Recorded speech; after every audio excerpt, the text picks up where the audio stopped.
What's up, ladies and gentlemen? We're live, and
again, today, and after the show last night, parts that had me well up in tears. When these these people tried to suppress the amount of people that could be there. They blocked the roads. They said, we're not going to be doing this at the high school. That's not even an agenda item. And you had hundreds of people outside, hundreds. The building, they tried to do this basically behind closed doors. And you had hundreds of people outside protesting. This little town of Windham with like 10,000 people. And they, they demanded that it be moved to the high school, and they got it, right? So guys are asking, where's Dave Jose? He's coming. He said he'll be a couple minutes late. But we also have Ken Earing and Marilyn Todd, two activists, two people in Windham who are absolutely instrumental in getting this whole thing going. I mean, where we're at right now with Windham has a lot to do with these two people. And let me tell you, like I said, they got their way moving things to the high school because I think those people were literally, one, they had no valid argument whatsoever why that's not what do you mean that's not an agenda item? What do you mean it's not, we're not moving to the high school? You know what they tried to say last night? They tried to say that because we had it listed on the official government website that it's going to be here at this building, we have to do it here. We can't move it to the high school. Well, you knew about this well in advance. Why did you have it on your website that it would be there? It was suppression, right? They told us that you know those hundreds of people outside, a lot of them had to walk from the high school to that building because they were pretty much blocking the building. So they tried to suppress the amount of people there. And, after all that, they filled up the high school, guys. These people told me that they had upwards of 500 people. 500 people were there last night. And these little meetings, they're not typically, that's why they're held at a room that only holds 21 people, because it's not usually a lot of people there. But this groundswell. Oh, Dave's, it's in your email, Dave. So Dave should be coming on any second. The other guests will come at 8:30. I wanted to get Dave in here. I wanted him to start talking about Windham's, constitution, because we know Dave has some fire. Okay. What happened last night? And like I said, it's like a microcosm of everything we've been dealing with in trying to get these audits, in trying to get they literally spat in their faces last night. It was unbelievable when they said, at one point they were yelling, and he gabbled them down and said, "Be quiet. Roger can't hear himself talk." And he said, basically what you guys are saying is irrelevant. They told them, trust us. And the crowd erupted. Did you see that? erupted. Everybody stood up and turned their backs. And that moment, I'm telling you guys right now, was so incredibly inspiring. It made me well up with tears. It really did. It made me feel so proud to be an American, so proud to be a part of this thing that's happening, this groundswell of patriots who are connecting, who are uniting, and who are just to this tipping point of I've had enough. I'm done with this BS. So many people are right there, and last night I felt was the tipping point for a lot of us. Think about it. This was a little meeting in a tiny town in New Hampshire. And you know how many people were watching? That was the largest live stream I've ever had. Upwards, we almost had 7,000 people watching live. Edith's here. Edith! Everybody remember that? That was a funny inside joke. Did you guys laugh? No? Okay. So we had, I think there was 30,000 live viewers, something like that. Probably more when you combine all the other people that were live streaming. And we got to watch firsthand these elected people. When you had a room filled up, 500 people, and they tried to say, these are people that are here because of Bruce Breton, taken to the internet. These are people that don't even live in Wyndham. So we're not gonna listen to a bunch of pressure from people outside of town. No, I heard people screaming, I've lived here 42 years. This is my town. I am a Wyndham resident, and I want Jovan Pulitzer. I don't want verified voting. So the people were demanding it, right? And these people literally just said, tough, deal with it.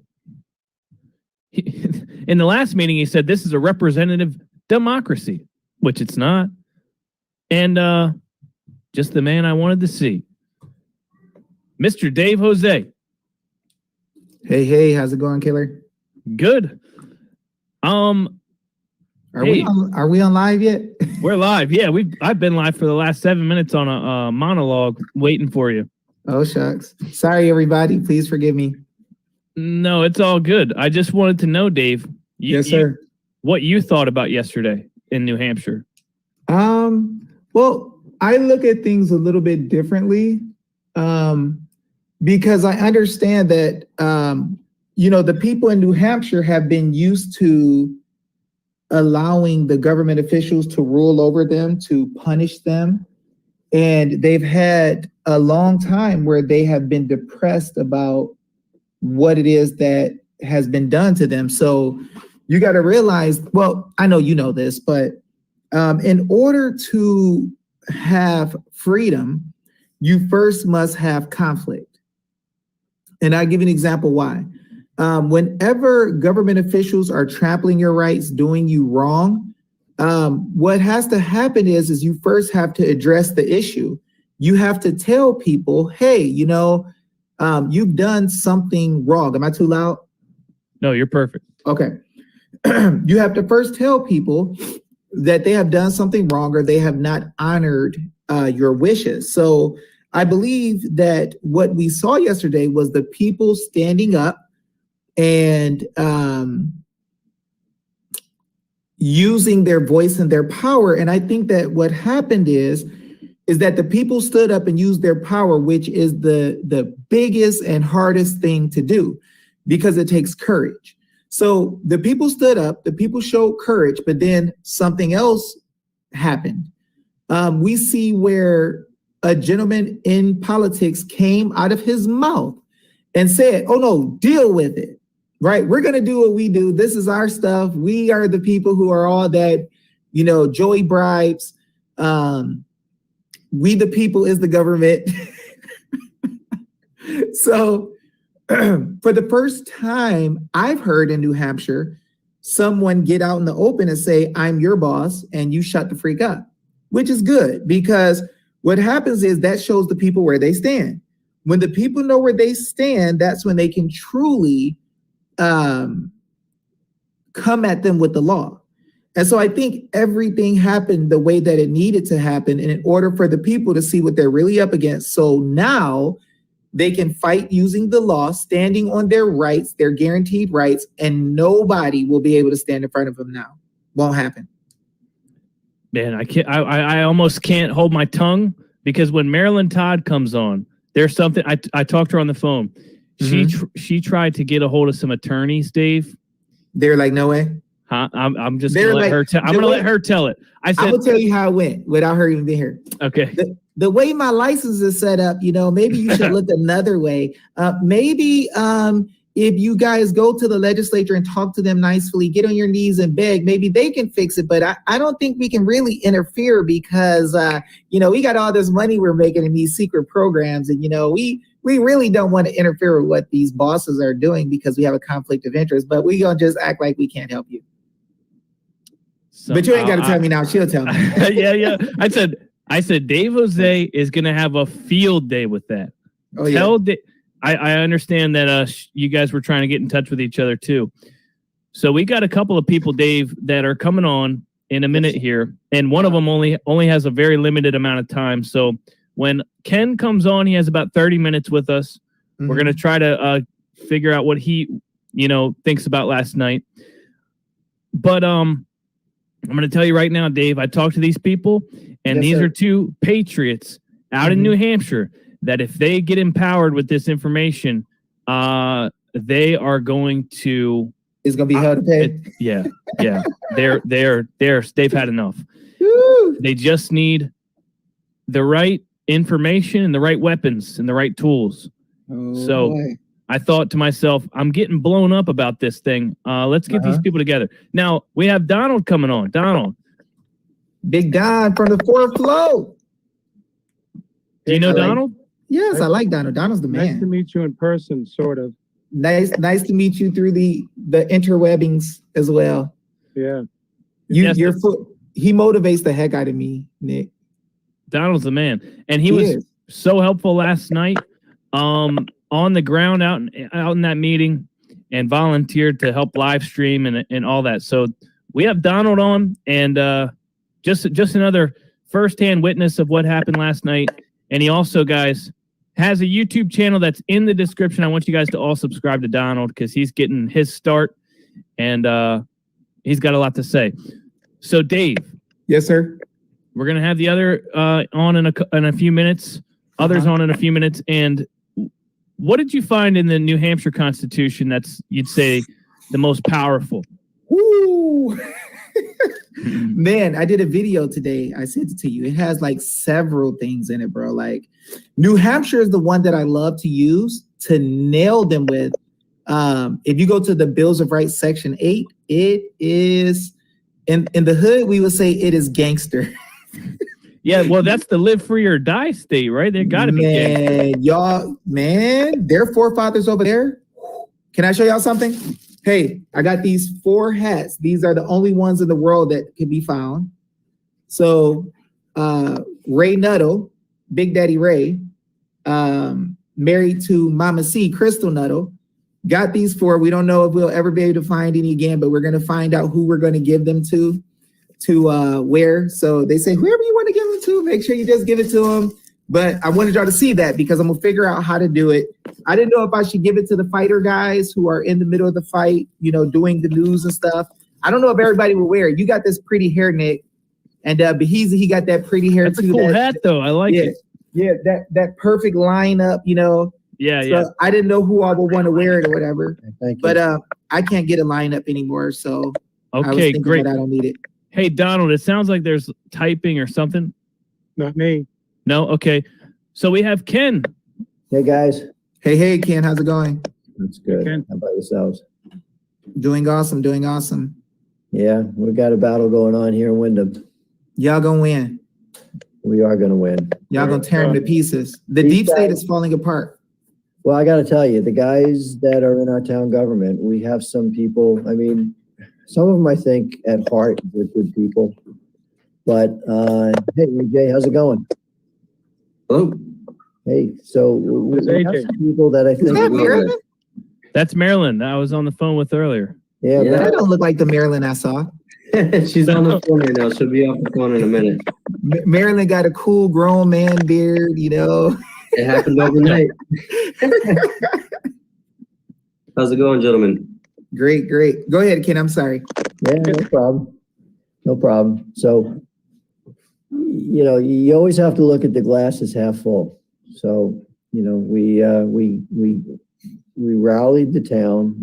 And our selectmen have chosen to not listen to us. While I was at the meeting last night, I asked everyone in the crowd, there's probably about 500 people there, to text me their phone numbers. And people who want to help, I gave them my phone number. God intervened. Let me back up. God intervened, right? The meeting was supposed to take place at the high school according to a selectman. They never changed the agenda item, so the meeting took place at the Community Development Center, which is the smallest meeting room in the entire town of Windham. So instead of allowing all of these people to participate in their representative government, they decided to have it in this room where the fire marshal and probably 10 policemen limited the entry to 30 people. And there were a lot of people outside who felt disenfranchised, and rightly so. So the people inside, they made a big stink about it. And they said, you have to move this to the Windham High School. And one of those people was Maryland. And they insisted. And when they gave pushback, Maryland pushed back even harder. The chief of police was getting involved and telling people to calm down. And they let the people in the room who were there sitting on the other side of the selectmen's table, they let them know that this is our government. You've got people out there. We want to be heard. And you guys are making a decision. And they then kind of hemmed and hawed and said, well, we don't know if the high school is available. And Marilyn had made a call earlier in the day, and she can share that call and confirm it. But basically, the high school was open. She called them out on it. She said the town administrator, who's right here, can verify that the building is open and that you guys are cowards, essentially, if you don't hold the meeting in front of the people that you're supposed to be making decisions for. And God bless her, I mean, this is what this whole movement has done since November 3rd. With everything that's been going on, people are now awake and they're tired of our government telling us, the little people, what to do, how to do it, what to say, and to just shut up and sit there and know what's best. So the bottom line is, hey, Marilyn. Hi, Ken. So the bottom line is this, is before, when we got to the high school, the chairman of the select board said it's going to take about half an hour to get ready. So just be patient. So for that half an hour, Marilyn and I, we got up in front. Since it wasn't an official open meeting, they couldn't stop us from talking. So we didn't have microphones. So we yelled at the top of our voices so that everyone could hear us. And they did. And then someone even brought down a couple of megaphones so that they could hear us. And I gave out my phone number and I said, everyone here who wants to get involved, who wants to do something about removing these people from office, here's my phone number. I gave them my name. I spelt it one letter at a time. I gave them my phone number, one number at a time. I said, has everybody got it? They said, do it one more time. I did. And from there on, my phone blew up. It was just, bloop, bloop, bloop, bloop. And it worked so hard that it actually stopped working. I got up to like 180 texts and it stopped. I couldn't make calls. I couldn't send texts. I couldn't receive texts.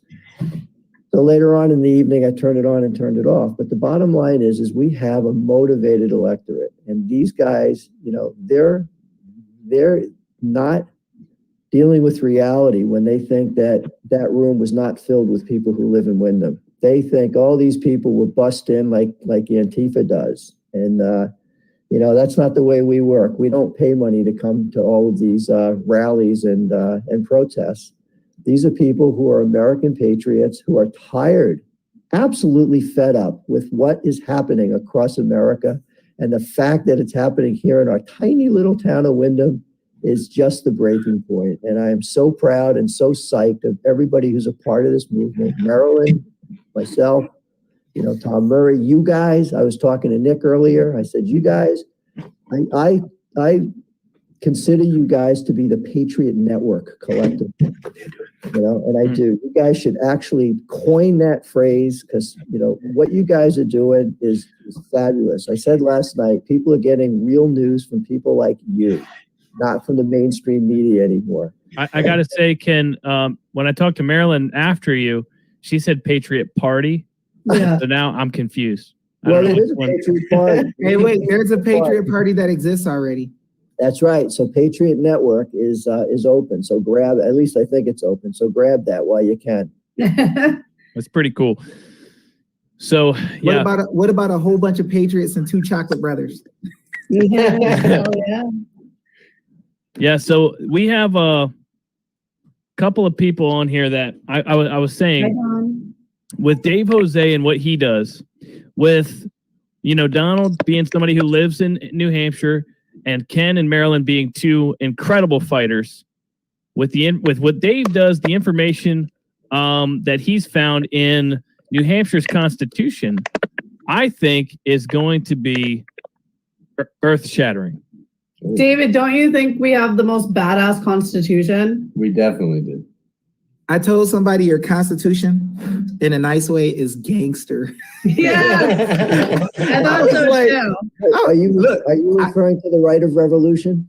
That Article 10. also 8 is a monster. Like, see, most people who deal with law, they understand the Constitution backwards. So many did think that we're in a democracy. No. And then That's right. people think republic means that the government, you have a representative democracy, right? Where the government, you handle your business through your elected officials, and then you wait every 4 years for them to learn and make decisions based on what they want, and then you can vote them out in 4 years or whatever. It is so crazy. People fail to realize that the government officials are amenable or accountable to us at all times. I don't care if you off on vacation. I don't care if it's during the session or not. I don't give a darn. When I send you a notice, your anus better respond, right? That's how the real law is. So if you ever look at the Bill of Rights in your Constitution, Section 8, it is monstrous because this guy who opened his mouth and was running his mouth in such a cocky manner, I was so thankful to God that he did that, because I'm like, exactly what you just did.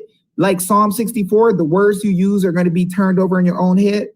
Those very words that just came out your mouth is going to be what hits you in a couple of days. So just get ready, And I said, I can't wait to make this video for everybody. I made it this morning showing all these parts of the Constitution. It is devastating. Awesome. So how are you going to let the public know about that? You're going to release it on this show? No, he released it. It's been going viral on New Hampshire voter integrity. Yeah. Yeah, I'll send I it to put you it up guys. today. Yeah, I think, Nick, if you can today, you should play it today if everybody has time, when they get time or whatever. Well, I know we have Ken for only about 30 minutes, right? Yeah, so after, whenever you want we to. will play whenever, it after for sure.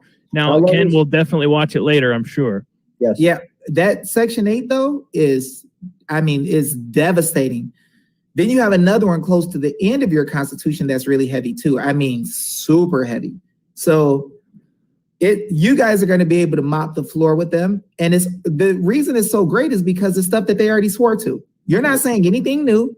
You're not asking them to do anything that, they didn't swear an oath to. And this is another funny thing. When most people try to trap the government officials, they'll say, look, you're not hearing our voice. You're not talking to us. You're not listening to us. We have a right, right? The one problem is if you say we have a right, but you don't tell them which right they're destroying or stepping on, they feel like, well, you don't know, you didn't tell us, so I guess we're doing all this in good faith. Once you let them see where it says what it says, is game over. Like all these private meetings they've been saying, you guys been talking about? Yeah. Section 8 tells you that the government is to be accountable and responsive. So when you give them notice or affidavit, they're to respond. If they don't respond, they're breaking the law and trampling your rights, which they agreed to when they got hired. Yep. So you think about that. I put another one in there. Guess what it says? It says, when they do something wrong to you, you can go to your legislature for a redress of grievances. That's Right? Oh, Now, this gets nuts because so what you do first is you start giving everybody notices, right? So you give notices and affidavits to the selectmen, right? And then you CC the legislature and say, hey, this dude said he don't care what we say, and he's a boss and he's the man, and we just gotta go by what he says and deal with it. And then you go to the legislature and say, hey, legislature, this would be considered dereliction of duty and maladministration if you let this clown interfere with the people's rights and tell us that he's not going to hear us. So legislature, what you gonna do? yeah. Right? So this is what Josh Barnett and I did to Arizona Board of Supervisors and the legislature. It got so bad that the gentleman, Royce Floyer, who worked for the treasurer, who quit, somebody gave him the notices that we were giving to these guys. And he's like, I ain't never seen people fighting like this. Like the Board of Supervisors actually fighting the legislature, And so they were going at it, right? So we gave notice to Steve Trutry, the guy who said he wanted to have an audit. He was the only one. He said, against all my attorney's advice, I want the audit. He was in private meetings with Josh. Now, why in the world would he, as a Board of Supervisor member, be in a private meeting with Josh and Giuliani and all this stuff? It was because Josh hit him with a notice that was so devastating, and he added affidavits of fraud with it, fraud. Yeah. And what ended up happening is this guy was so terrified, he went and met with Josh like the next day. Then they were on a video together, and Josh started schooling him with the Constitution. So the guy would not vote to push away an audit when the other guys did. But at the same time, we were CCing the legislature and giving them notices and affidavits too. So the legislature I don't know if we can let this roll, right? So the legislature started showing up and started, even when they were off work, they were actually sine die, and they came in and started hearing the information about the frizz-off when nobody else could get them to come back to work. So I'm telling you guys, what happened yesterday, I know the fear of God is about to go into these people. Good. It's going to be big. Good. So what are you thinking, Ken? Well, we got a few things up our sleeves. I can't really share anything tonight too much. Marilyn's got a little something going on tomorrow. I guess she could tip her hand with that. One of the selectmen made a statement last night, which I really believe to the bottom of my heart is disingenuous. But basically he said, if you can get enough signatures to show that there is a majority of the community, now he's going to take that literally. Okay. We've got 14,000 people who live in this town. So what are the odds that you're going to get 7,000 signatures in a couple of days? But his statement was, if you can get a majority of the community to show that they want us to reconsider our pick, then we'll go ahead, and then he will go ahead and make a motion to reconsider. But here's what's really going to happen. Even if he got 10,000 signatures, the next meeting, they're going to go, well, geez, this is great, and we made a mistake, but we've already picked our guy, and he's already worked with the AG's pick, and now we've got a third auditor that our designees have picked. They've already put the process into place, and gosh darn it, we're just too far into the process. Yeah.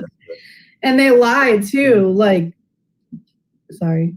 No, go ahead. Jump in. So they lied a lot last night. Didn't that bother you the most, Ken, is how much they were, they said that Jovan didn't enter information in directly. Yes, he did. So basically what happened is the reason why the video wasn't sent in directly is because of Google Drive. So Jovan was sending them emails, which I was CC'd on, which I have proof of, even before we sent in the video, right? Because before we interviewed, he directly sent them his application and things like that, which was a lie. And we weren't even allowed to say anything. And it was you're lying. There were so many things he lied about. I had to, when I called Wyndham yesterday to see if it was at the high school, if the high school was approved, this is what I had to say to them. I had to say, hey, is the high school approved? And they were like, oh, we don't know, blah, blah, blah. And I was like, okay, I'm putting in a right to know for all your emails. And then they were like, the very next sentence was, all right, the high school's approved. And I was like, so that's why when I was in the meeting yesterday, like in the inside with the 21 people, I was like, I said to the town admin, I was like, tell these 5 people that the high school's approved. And he said that. He was like, it is approved. And then they walked out and then we were at the high school. Hey, can I say something real quick? So what Ken said is beautiful when he said now, one thing that we got to understand, guys, when you are putting the government officials in check, they really don't want to do what you're making them do. Some of them are really involved with criminals, deep state, drug trafficking, kid trafficking. They're involved heavy. So what you guys are doing, when you guys find out anything wrong happened in the selection, you're also going to find connections to people who put those people in because they were protecting the drug trade and child trade. So what you have to understand is that for a long time, we as a people forgot to instruct our representatives. Because we forgot to instruct them, it's abnormal for them to hear anybody tell them what to do. So they don't want to do what you're telling them. So you have to give them some inspiration to help them to make the right decision. Firstly, by getting rid of or creating separation of powers. These people have been working together as criminals. The more that you show that they're doing wrong and helping each other to do wrong, like when you said about the email, you're like, oh, we need to see all your emails then. They know if she sees all our emails, it's going to have all the connection of us doing wrong together. So that's not what we want. Yeah. Let's act like we don't like them. So that's what they're going to do. You're going to see, they're going to start separating like the Red Sea. They're going to say, I don't even know that person. We ain't had nothing to do with each other. Do they work in that office over there? I don't even think I ever seen them before. So you're doing right by that. In that section 8, it deals with giving notice to the government. You'll also see in your constitution, it says that it is your duty to instruct your representatives. Now, the attorneys have been instructing your representatives. And this is why it's hard for you, because the attorneys are telling the representatives that they have the power to make statutes over your rights. So they literally think they're making a decision for you and you don't have a right to instruct them in what decision. That's the crazy part.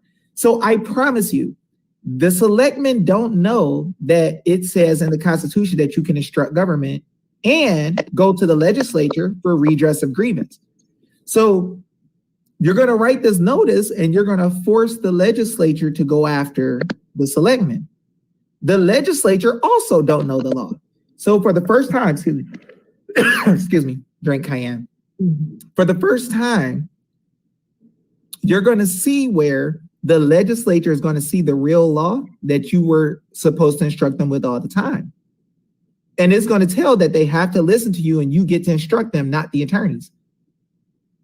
And then you put in the notice that, look, if you don't follow what we say. Now, here's the other big thing. So it might feel like you can't get the majority, right? It is not enough time. Well, here's what the truth is. When you look at a Trump rally compared to a Biden rally, who shows up the most? Trump. There you go. The left doesn't show the heck up, period. In Arizona, when they needed to come up with $1 million, right?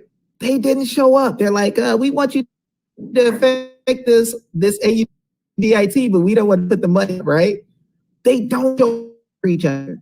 And didn't go out and campaign this year because they knew they were going to steal it. Fine. That's awesome. So now when you put in your notices, guess who has the majority? Oh, geez. See, if you get 100 people who turn in a notice or an affidavit and the other side turns in 0, who does the government have to follow if you instruct them? Yep.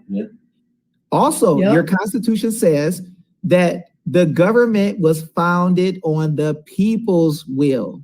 Georgia says the people's will only. Can you say that one more time? So your Constitution says that the government was founded on the people's will. Now, this is important because they are your trustees and servants. A lot of times we look at them like leaders. They are not leaders. They just handle your business when you're not there. So you say, okay, look, I want to go farm. I want to go cook. I want to go hang out with my family and work. So I'll let you create a sheriff's department or put people in the seats, who work for the sheriff. The main sheriff will elect. And those people, if something happened at my house, you can send out the sheriff to go arrest somebody, right? Now, they are your servants and trustees. Did you know that they don't have the power to even make a law against you? Sounds crazy, doesn't it? Yeah. So if they say, we're going to make a law that says you have to get a vaccination, right? Right? One of those things with the syringe thingy. Yeah. They can't do that. They can't do that. It is impossible to make a law that goes against your life, liberty, or property. It's impossible. Yep. So what they're doing is they're writing statutes because the attorneys are telling them to, and they're trying to apply it to you. So when that guy said, we're going to make a decision for you, no, you don't get to do that. What you get to do is you get to be instructed by us, like the state legislature, and you follow what we say, or somebody gonna fix it. That's what redress of grievance is. When you trample my right with your idiotic idea that you made on your own that we didn't give you the power to make, you better fix it. So everything that guy said is so perfect right now. Like, you guys are gonna get him. But you have to use the Constitution they swear to. Don't make any arguments outside of what they swore to, because it lets them get off. Like if you say, like for instance, if you say Jovan, right? Is Jovan qualified to see good or bad, right? In Arizona, we had it where a couple of senators. Hey, look who it is. Hey, Is that Jovan, what's the up? real We Jovan? love you. Wait, is that the I real hope Jovan? that's the real Jovan. It has no its middle name space. together. Yeah. Yeah, I don't think that's the real Jovan. Y'all better not be using Jovan stuff faking. we'll come see y'all because we like Jovan, Everybody's saying hi to somebody. you know? Yeah, But you know what's funny? yeah. Right. What happened is in Arizona, a couple of people act like they had an attitude with Jovan, or they didn't like his attitude. You know what we did? We wrote a notice like this. This part of the Constitution, this part of the Constitution says you follow us. This part of the Constitution says the people have all political power. We don't give a darn about your feelings about this guy.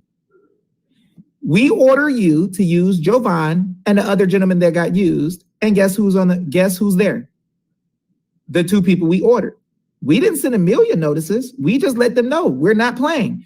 You can hire anybody else you want to, but you're gonna hire the people. And that's what I said. I said we're firing them all. Like Jovan is coming. Like we have, he's coming here, and I'm not gonna, me and Ken and Tom and AJ and Dawn, none of us are giving up. None of us. Period. Well, the people you have all political power.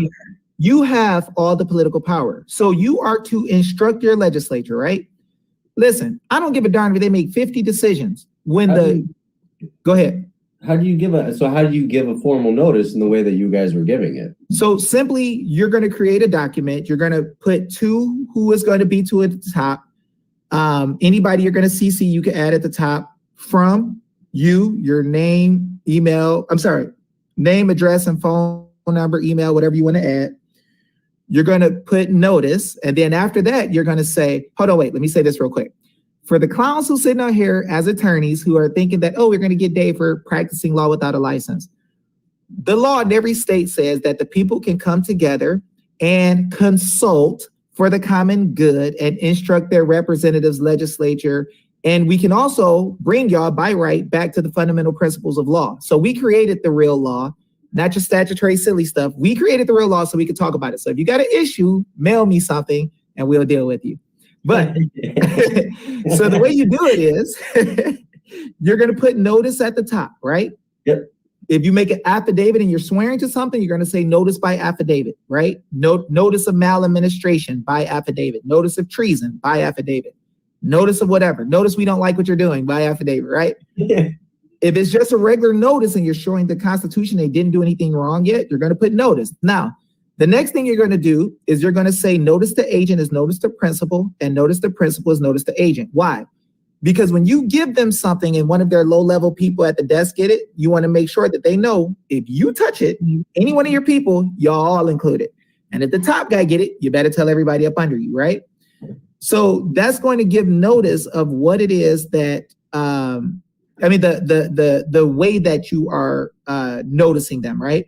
So you're making sure that it hits everybody. Next thing you're going to do is you're going to claim who you are. So they want to say everybody here is from another state.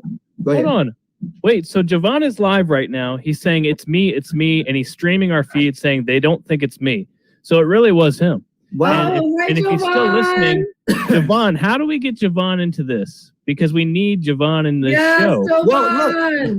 That's the thing. Send him a link, but all we need to do is get. Well, you know what? You might want to send. Email? I'll send you his email, Nick. You have his email? Yeah. Well, let's get him in here now, Dave. I don't mean to interrupt, but we only have Ken till 9. Oh, sorry. Go ahead. So Ken, I want to. Ken can stay on for Jovan. Ken, stay on. Well, I might be able to. All right. Yeah. This is awesome. We're about to have Jovan Pulitzer up in here, and now I feel like there is some kind of divine thing connecting us all. It's definitely happening. Of course there is. Yeah, not that I didn't already know that, but guys, this is amazing. Okay, so Jovan Hutton Pulitzer is going to be on here. What do you think about that, Donald? I think it's send you the same incredible. link that you sent me. What's that? I Yes, send you can him the just forward same- it to him. Okay. Now that we only have Ken for a couple more minutes, Ken, talk to us. I want to know what you're thinking right now. Well, today I was kind of catching up. I was telling you guys that at the beginning of the meeting, we had 30 minutes of uninterrupted time to talk to the crowd, and Marilyn and I took great advantage of that. And I had people, there's over 200 people texted me their phone numbers and to tell me that they wanted to actively help with our quest to remove the local government in Windham. It's pretty incredible. Talk about having a motivated electorate. These guys are our best opposition to them. And everything they said in the meeting afterwards just reinforced everybody's anger. Now, there are people who will say, when you look at a meeting like that and you have people in the crowd who are being unruly, they're being loud and boisterous, and they're expressing their frustration. Hey, No way. It's the man himself. It's not really me. I was tempted to go and chat when somebody notified me on Telegram we're talking, and I wanted to listen because I'm interested in the Hampshire thing. As soon as y'all said, "Oh, that's a fake Jovan," I was thinking that fat, white, big, bald-headed capitalist pig. You're right. You caught me. So y'all go on. No, this is Ken's time. I'm going to shut up and then we'll talk. This is Ken's time. Go. The left will be on the news tomorrow saying it wasn't really Jovan, it was a fake. I yield my time to the master right there. No. Ken, come on, please, brother. Everybody's been waiting to listen to you. You've got it. Please, continue. What you have to say is important. I'm only a spectator here, and I want to hear this just like everybody else. They got thousands of people watching. It's very important to get your message out. Ken, go. Well, okay. So basically, I was sifting through all these text messages and turning them into communications and asking all these people to send me emails so I can get their email addresses. We're putting together, an army of people. I worked very closely with AJ and Marilyn and Tom Murray, who was on the show a couple of nights ago. And one thing I'm going to do is I've worked up a very good relationship with Secretary of State Bill Gardner. So I plan on calling him tomorrow. I wanted to do that today, but I'll do it tomorrow. And I'll see what he can do to help us get our hands on the ballots, because, getting Jovan here without the ballots really isn't going to do us any good, I don't think, because he's the master of the original source document. And, if you've seen any of his presentations, he's very clear. He breaks it down into very simple terms that any American can understand as to why our ballots Except for our selectmen, Ken. No, they understand very well. That's why they're acting the way they act. Well, our selectmen need a lesson in how a constitutional republic is supposed to work, and they're going to get it. Let me tell you, we have people in this town who, I said last night, they have stated that they will dedicate their life's mission over the next year to get one of those guys removed from office. There's only one that's up for re-election. And I'm going to be there right by his side. And I'm sure Marilyn and AJ are going to be right there with me, as well as a few hundred other people. We're going to canvass this town, not once, but just we're going to make this whole town aware of the egregious decisions that collectively they have made. We have one excellent board member. He stood up against 4 fellow board members. That's not always an easy thing to do. And they tried to put him on the spot last night. They asked him pointed questions, which really were opinionated answers. They weren't answers that were based in fact.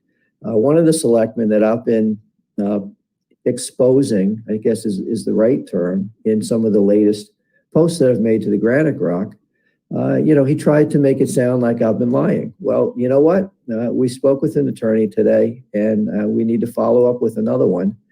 And, me and Tom Murray are very seriously considering a slander lawsuit against this guy because he's using a public platform to defame me. And everything that I write, everything that I say, it's all based on fact. It's all based on documented information that I can go back and point to.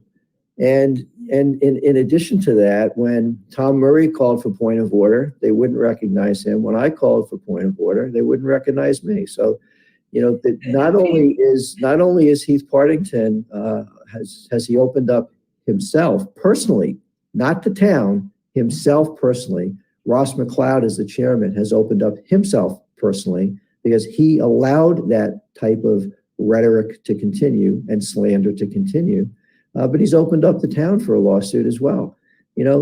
This is the type of behavior that is an abuse of power. And many people will back down and many people will cower and think, you know what? I don't want to get my government upset with me because I may need to, modify my house and they may turn me down in the zoning board, like maybe Marilyn Todd and AJ.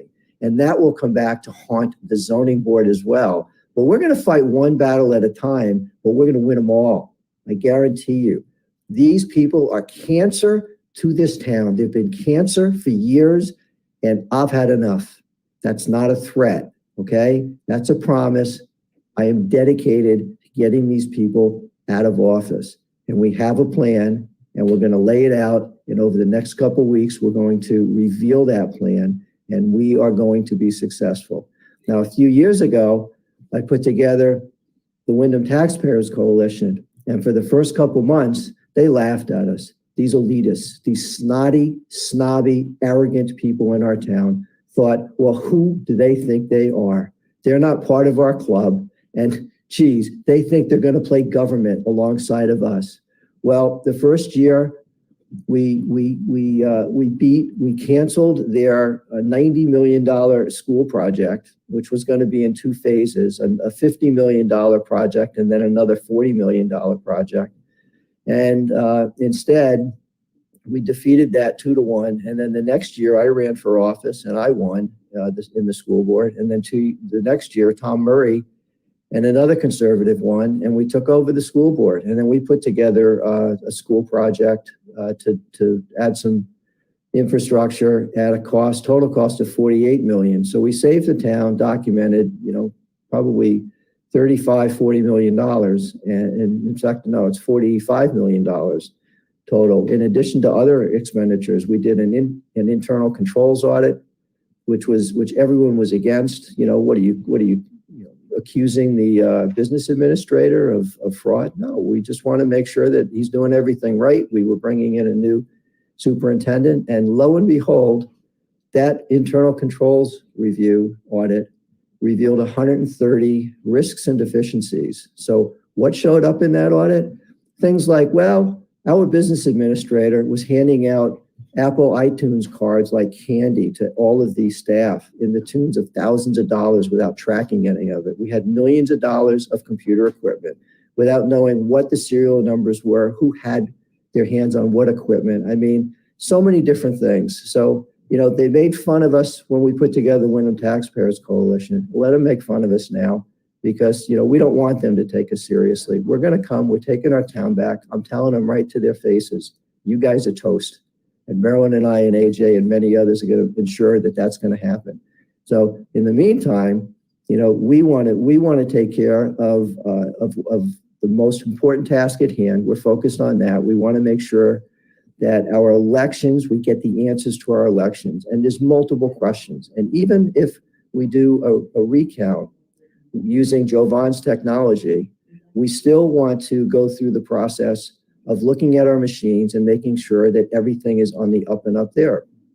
Because there's been a lot of different types of anomalies that raise questions, and we want to answer all the questions and just make sure that everything's functioning properly. So that's my spiel. I'd like to come back in a couple of days and reveal some other things that we're working on, but I do really want to hear from Jovan. He's the man of the hour. He's the guy who's got his fingers on the button of what's going on, and we anxiously wait to hear your words of wisdom. Ken, amazing. I mean, when I hear what you've already accomplished and I hear what you've been able to do with your fellow citizens there, it's no wonder you guys walked in and literally kicked their ass. And people were watching this all around the globe. People were commenting on it like, holy smokes. I don't think you really realize, Marilyn and guys, what y'all did. You may be the very fire that lit a fire under everybody's ass, saying, I am fed up and I can't take anymore. I am insignificant in this. I just am providing technology to do this. None of this will happen without you guys. But what you did and how your elected officials treated you with the big screw you, it's brilliant. You got it copied on tape. That's because right. People are seeing, holy crap, I'm not going to do this anymore. So Ken, I make major freaking kudos, and Marilyn, major kudos. And I was not to sound like a snowflake wussy, but it was like tears to my eyes last night to see people carrying signs with my name on it. I'm going, you can ask my family, I'm going, holy shit. I felt proud, and then I said, oh, wow, that's like heavy, but the point is, we've been conditioned for almost 6 years now to shut the hell up, or you're going to be canceled. I jumped into it because I can't be canceled. If you go back and look at my career, they can try canceling me all they want. It's just the way it goes. But you only get canceled if you give up. You only get canceled if you stop. That's it. And one thing I've learned about these cancer culture people is they are wimps with no stamina. And then aside from having no stamina, no balls, no facts, and no tenacity, we have what it takes to win this. But your town, talking about a revolution, talking about getting people on the streets, I always say that, and I know this is going to sound weird, I am glad President Trump didn't immediately go into a second term. Please hold on with me for a minute. It's because we would have not seen what he really gave up and what he was really fighting if that transition would have been smooth. This is the greatest monumental event in the history of mankind. This is like Rome falling, and I don't mean that in a bad way, because we could fix what's going on with us because we know what's coming. But if all the Roman citizens could broadcast it to the world and everybody could see it and come to the rescue. And I'll tell you right now, mainstream media, which is basically Maelstrom, right? Media minions, they're not showing around the world, but I hear from around the world every day, talk with leaders, talk with royal families. They are all praying that we're victorious in this because they know we fall, they fall. So I'm telling you right now, each of you on this screen and doing this stuff and those things, you are talking moments in history that will be talked about for 100+ years of the people. For the first time in history, we're not another great nation or republic falling. We are another great nation or republic exposing the corruptness of how great nations fall and the people taking it over the right way. We're not donning masks and putting on black clothes and throwing Molotov cocktails, but I can tell you what, we're beating the hell out of their ass with facts, logic, and patriotism. We made the virtual shot last night of this, the first shot of the Second American Revolution right here in Windham. Absolutely. Absolutely. We are taking our country back one town at a time. And look, we're not the only ones who are doing this. There's people stepping up all across America. I am proud, I am honored that God has chosen me to be one of his soldiers, and we are empowered. We are empowered deeply with strength and with knowledge, with wisdom, with just the good sense of how we must behave and the things that we must do, you know, to do the right things at the right time for the right reasons. And together, in unity, we cannot fail. No, we only fail if we give up. We only fail if we stop talking. We've been sold for decades. Don't talk about politics and religion. It's a no-no. You know why they did that? To get us shutting up, talking about politics and religion, and stop educating our children and our friends, knowing where we stand. They taught everybody to be in isolated little wimped out corners. They go, no, I can't hear it. You're hurting me. You're hurting me. That's what happened. We have to start doing what they told us not to do. Listen, you said before that, you know, they try to cancel people. And if you don't stop talking, the stronger you get. If you stand up to the bullies, you get stronger, because people realize you actually empower other people. They realize, holy smokes, they can't cancel you if you don't submit. And they get empowered and they come out, and then more people see that they are not alone, and they are fed up, and they want to become part of the movement to take their lives back, not just for themselves, but for their children and their children's children, because they realize the brink of where we're at. And we need to get back to our founding documents and the values of our founding fathers and the whole freaking country. Absolutely. Look, you're right. This is not about us on screen. This is about our kids and our grandbabies. Go, Marilyn. I described last night as beautiful but heartbreaking at the same time, right, Ken? When you described that it was like so beautiful because the energy was, the energy was beautiful because we were assertive, but we were respectful at the same time. You know what I'm saying? Well, not, you get what I'm saying. Yeah, we turned our backs, but that was because they were like, you're irrelevant. Nothing you say, you know, like I was just like, what? Is earned. Respect is earned, and they did not earn our respect. And the energy was beautiful. The energy was so beautiful, but it was, you know, what makes me sad is like, should be the easiest level to get what the people want. Yep. You know, like this should be the easiest level. And that's what drives me the craziest is that, because everybody's like, the senator should be picking your auditor. It's like, no, because usually in the real America, this would be the easiest level to get who we want to pick. And, you know, so that was what I had to say. Can I say something real quick? Yeah. So I say this often, and I think it's my responsibility as a chocolate brother in America. A lot of times you hear Wait a minute. A chocolate brother. Now, I need somebody to confirm that. Who among you have licked David and confirmed he tastes like chocolate? Not me. He's being a lot of bullshit if you ask me. Hey, I gotta say this though. No way. I'm not going there. I gotta say this because this is something that's so super serious to me, because a lot of times people in my culture will look and they will say, hold on, you know, we got issues because nobody respects us, or we were enslaved, or we are oppressed, and all this stuff, right? Well, I believe if you truly believe you are oppressed, or you were, or your great-great-great-grandparents were, right? If you believe that, which I'm not oppressed, but if you believe that, what you have to look at is that we are seeing something happening in America right now that is a psychological attack, and it's happening for a reason. My vanilla skin brothers and sisters, right? They're trying to cancel y'all, and they are doing things to you guys. No, knock it off, David. What are you? I'm more like a very delicate white truffle. Right? Don't you go labeling me as something as generic as vanilla. I'm not vanilla. He said he's my vanilla. girlfriends. There's no vanilla to me. He said vanilla latte with some spice is what he said. definitely some spice.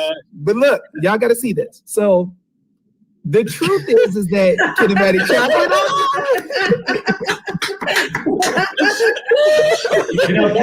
Kinematics, BZ, is a study of physics, and basically kinematic chocolate is where you take chocolate and rub it all over your body.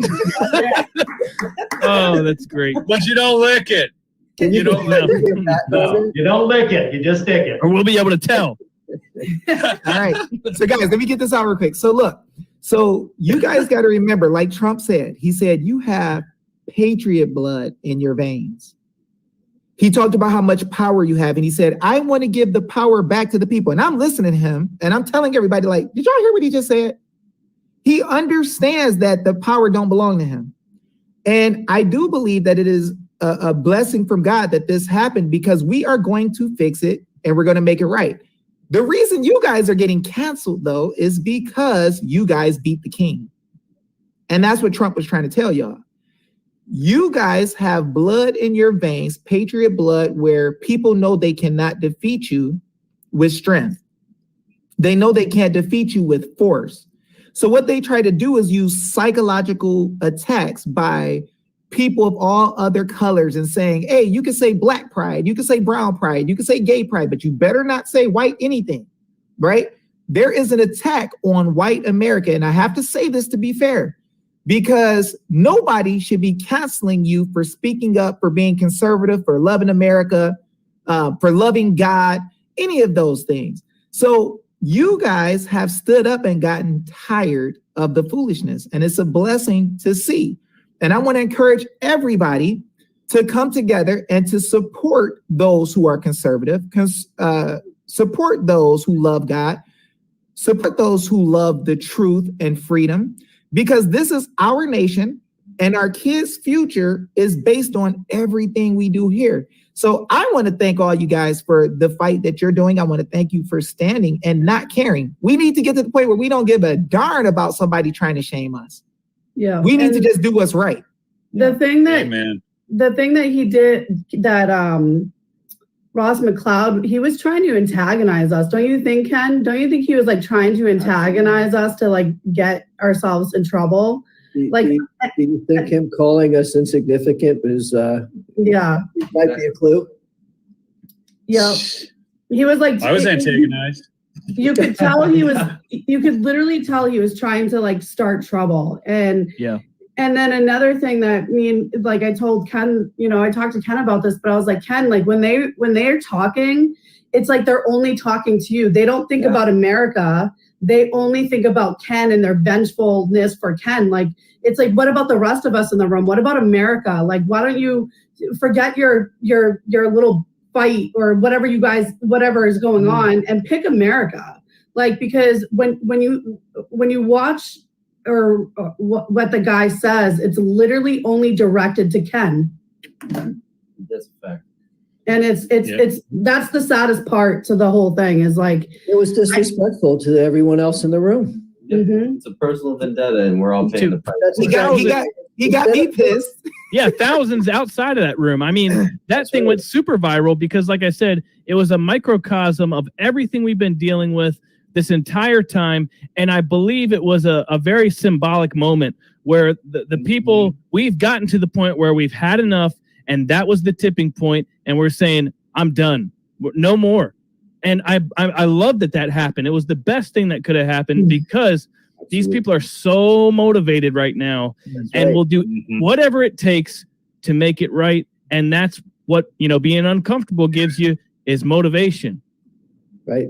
My favorite moment was when he said, "You have to trust us." I lost it. I mean it. I lost it on the live stream. I mean, I was freaking out. I was laughing so hard. And Marilyn, I got to you. I was just so excited. I somehow got you on the live stream. There at the end when Susan got you on the phone, I thought, oh, this is my moment. No, there's Marilyn. And I was like, we're going to fire the ball. I know, it was beautiful. You were fired up. I loved it. And Nick, I got to just ask a quick question because I get this text from you and you got Jovan on. And I'm usually pretty good at getting people on. I've been trying to get Jovan on. He doesn't get back to me. That's not really him. That's a deep fake, Neil. You messaged the wrong account. You should have messaged the one that said it's not really me. Yeah, No, this is CGI Jovan. No. It's because David sent me some chocolate love in email, and I said, I got to get back to this guy. No. Oh. Neil, I had no idea. Oh, there it is. If I was chocolate. I'd certainly Sitting in watermelon. be on your show and talk. I had no idea. I'm sorry if somehow if I missed that. Right? But I think it's very funny for a politician to say, trust us, because here's the bottom line. If you trust your government, that's absolute proof you failed history class. Yes. All right? Absolutely proof. Was it Reagan said it best. 5 scares words in the English dictionary. The English language is I'm from the government. I'm here to help. Yep. Classic. I pulled that on a county guy who came up to my house. You know how they come up to assess your house? Okay, and I was having a bad day. You know, I live off the grid, and at this time I didn't even have my solar panels in, and my generators were going down, and it was cold. It was 30 below zero and everything. And this guy pulls up from the government, right? He's got the St. Louis County on his car, and he goes, "Hi, I'm so-and-so." And I looked at him and I go, "Oh yeah, and you're from the government, and you're here to help." He looked at me. I mean, my driveway's a mile long. I was a little pissed, and he's like looking around for the exit. You know, like this guy's nuts. Love it. So Jovan, I'm going to be honest. Having you here, you're like our Backstreet Boy. You know this, and that's not a good. Well, that's a good thing in this context. I mean, seriously, we're huge fans. I can't believe you're here. And no, I'm a normal guy. Look, No, you're freaking gangster, and we love it. No, I know. He got in front of the Arizona legislature. He got on his I don't know what it was. It wasn't Twitter. It was Facebook or something. He's like, "No, I'm going all or nothing." I'm like, Look, let's just take Michigan. Michigan said they did the most significant audit of all of ever in their elections, $5,576,000 cast. And their most significant of all is they looked at 18,000 ballots, over 1,300 precincts. Now, when you really do the math, you're not even talking 4 ballots, right? And so what they want you to do is to go in and do a little bitty fractional audit. The audits were rigged as well, and pull 4 ballots and hope like hell in 4 ballots, 3.8 ballots, you get the pull that one of them's fraudulent. It's all designed to fail. And the Board of Supervisors, I think it's like a nutso rig. Okay, we'll let you do an audit, but you can only look at this machine, or you can look at this machine. Those are the very people that if they did something are going to jail, if they get to tell you where to look or what you can or cannot do, how upside down it is. I was just finishing a live stream when somebody pinged me, you were on. And I said, okay, well, here's what's up in New Hampshire. So let's go back in time. It's the late 60s, and the Manson family just got caught for the murders and all their stuff they're doing. Everybody has seen on TV and newspapers that they've gone on a murderous spree. They've said, kill the pigs, try to blame it on people of color, and now they got caught. But Charles Manson gets to select his jury, and when it comes down to sentencing, he gets to decide what happens with it. That's what's going on in New Hampshire. It's nuts. Hey, Jovan, real quick, one of our fellow YouTubers who is playing softball but is so excited that you're here, he's calling in from his phone, and he just wants to give you some props. This is CanCon, Jovan. Do you know who he is? We've talked before, haven't we? Didn't you jump into a live stream a while back or something? I don't know. I could be wrong. Hey, CanCon, how's it going? What's up, man? I just wanted to call in real quick and say I've been a fan of yours since Gettysburg, when Colonel Waldron dropped your name in that hearing, and then when I saw you in Georgia, and then the next night doing the very next night on your live stream doing the hack. I was a fan ever since then, man. I just wish I wasn't at a game tonight and I could actually jump in with you guys. So. Well, we'll have to schedule another one. That's great. Neil said he's going to do it. David's bringing the chocolate. Let's go. I just want to be a fanboy. I just want to be a fanboy for. He's a fanboy. So I'll be watching the rest of the time. Guys, subscribe to CanCon. CanCon 1. Hey, thanks. Jovan, I have a real my first big video, my first real big hit was I made a video about you. It was it was the first video I ever had that got over 1,000 views because you were kind of like this subterranean news, and I knew I could work it on the search algorithms on YouTube. I was just thank you. Use the shit on me then, man. It's great. I love that. Hey, I'm totally cool with that. That's fine. You know, it takes every one of us, right? I am such a very, very, very small cog in this. None of this would happen without the public. That's the deal. And the reason I was able to tell Arizona, I'm not going to do a fractional one, is I'm not going to put my ass on the line when I know fractional ones are rigged. I'm not even going to bother, because that story will come back to haunt me. They'll make the story about me. No way. It's all or nothing, baby. And we had to shine the light on there. And that's what y'all are doing. Y'all are shining the light. Everything's about candle power.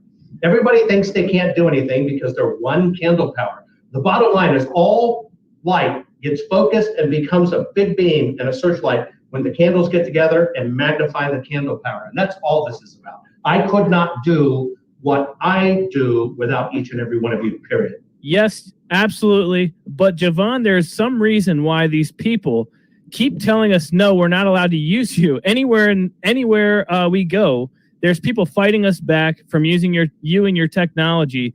And we see that, we notice that, and that's why we want so badly to fight back and use you, because there's obviously a reason they don't want you. Well, think about this. Rachel, is it Rachel Maddow or Robert Madcow? I can't remember, one or the other. Redneck Madcow. Madcow. Was that it? Decided to rail on me. She dedicated, without naming me, you do realize my name's trademarked. Now you know why I trademarked my name. Because I've already had the media beat me up for years and years and years over this stuff, making up false stories. And so it's why I did a very interesting legal maneuver and trademarked my own name. Ha. Anyway, but you notice she didn't say it, but she said it. Think about that. Now, unfortunately, with Fox News going down, I have not watched it since the election. I cut it off, and I used to be on Fox. Fox was my syndication base for my television series. But I said to hell with all TV, but Madcow donated a half an hour to me on primetime cable. So I'm so irrelevant that they took what would be $10 million worth of media to talk shit about me. That should tell you right there what the real problem is. The real problem is they're afraid. And they should be afraid. And it's very simple. All I'm doing is applying my gifts to see these things differently. And if we keep on doing things the same exact way every time, expecting different results, that's the definition of schizophrenia, right? It's just total crap. And we're going to do it? No. This requires doing something different. And we have to engage it in a different way.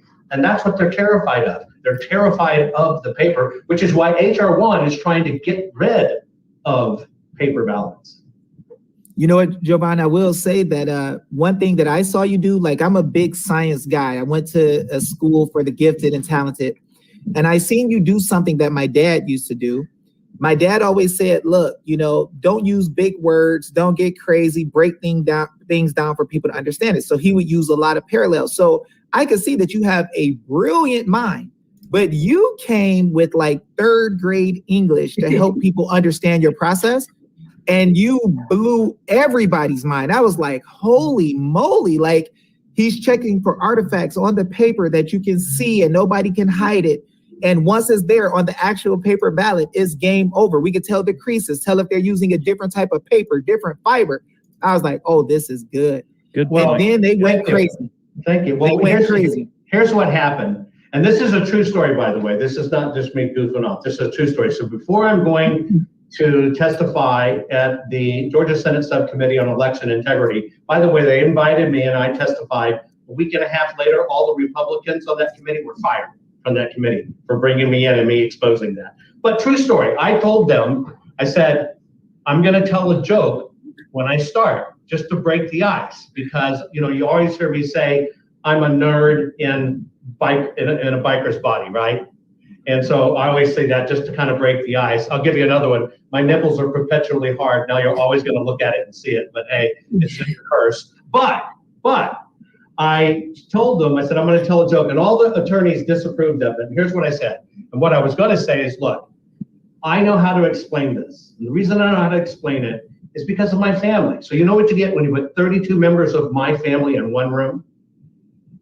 A full set of teeth. And so if I can explain it to my family, then I can explain it to you.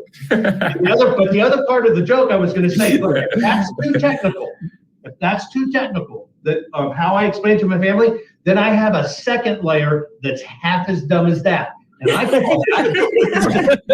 I call that my congressional speak. And if you want me to do that one, I'll do that one for you. But they wouldn't let me tell that joke. So no, it's just you know what? I'm glad you could debut that joke here. There you go. Thank you very much. I appreciate it. I'll be here all night. If you can't understand it, you can't do anything about it. And what I realized in a lot of this stuff, that all the Gates, God love them all, we're talking over these judges' heads about servers and swapping data and software stuff. And if you don't understand that, it gives the judge an excuse to say, I can't rule on this. I'm not qualified. It allows them to kick the can.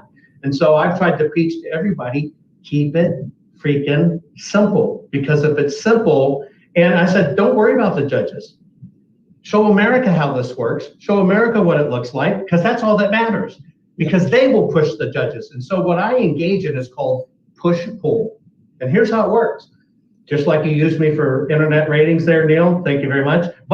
Or search engine ratings, I push it out to the public in a very simple way so you can understand the technology. And when you understand it, start talking about it, you are pulling the politicians through the process. You're dragging them right through. And that's why it's a push-pull process to do it. Jovan, I came on here to make a joke, okay? Go! I was saying... But here's what you can't do. No chocolate jokes. David did that. No, I'm chocolate Superman. Athletically chocolate stacked, Superman? genetically packed. Yeah. Oh, man. Genetically. So my joke was... You know what, Nick? I tried to get Nick to say this joke, and he wouldn't do it. I texted Neil. No one wanted to do it, so I'm going to keep the joke to myself. No, come on. Hey, I'm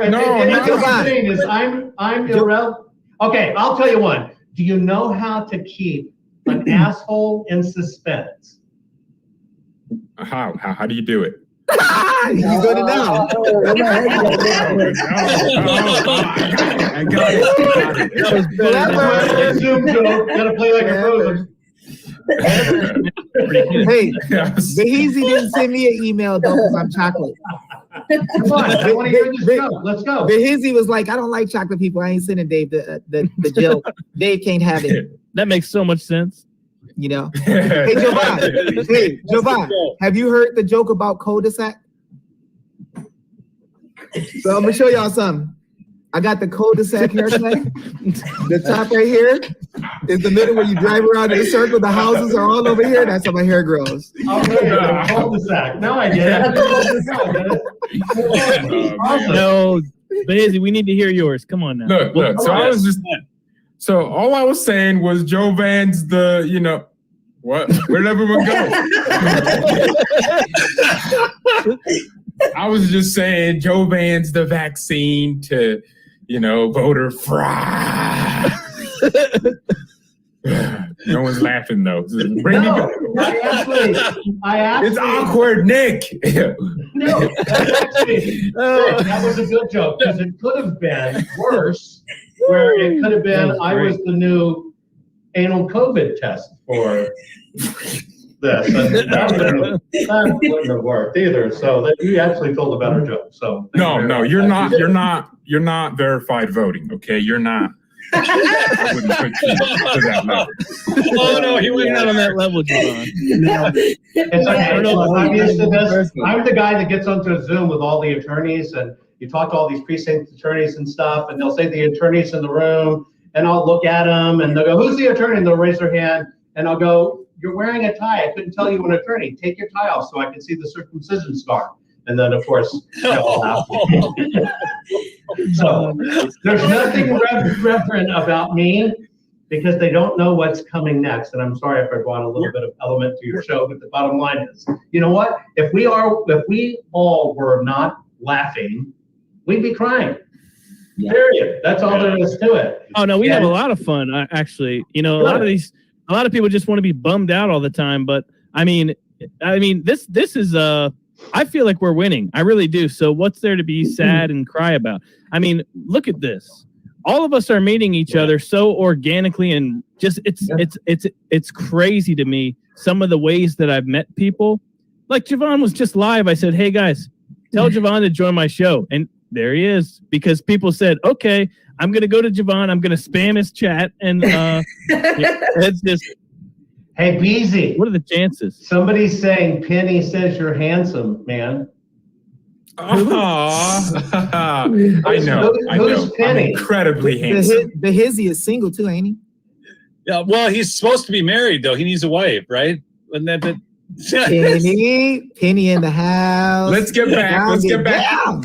So let's get back to laughing at verified voting. In all seriousness, Jovan, you know what you did there by making it simple for people is exactly what Trump did, and why we like Trump so much.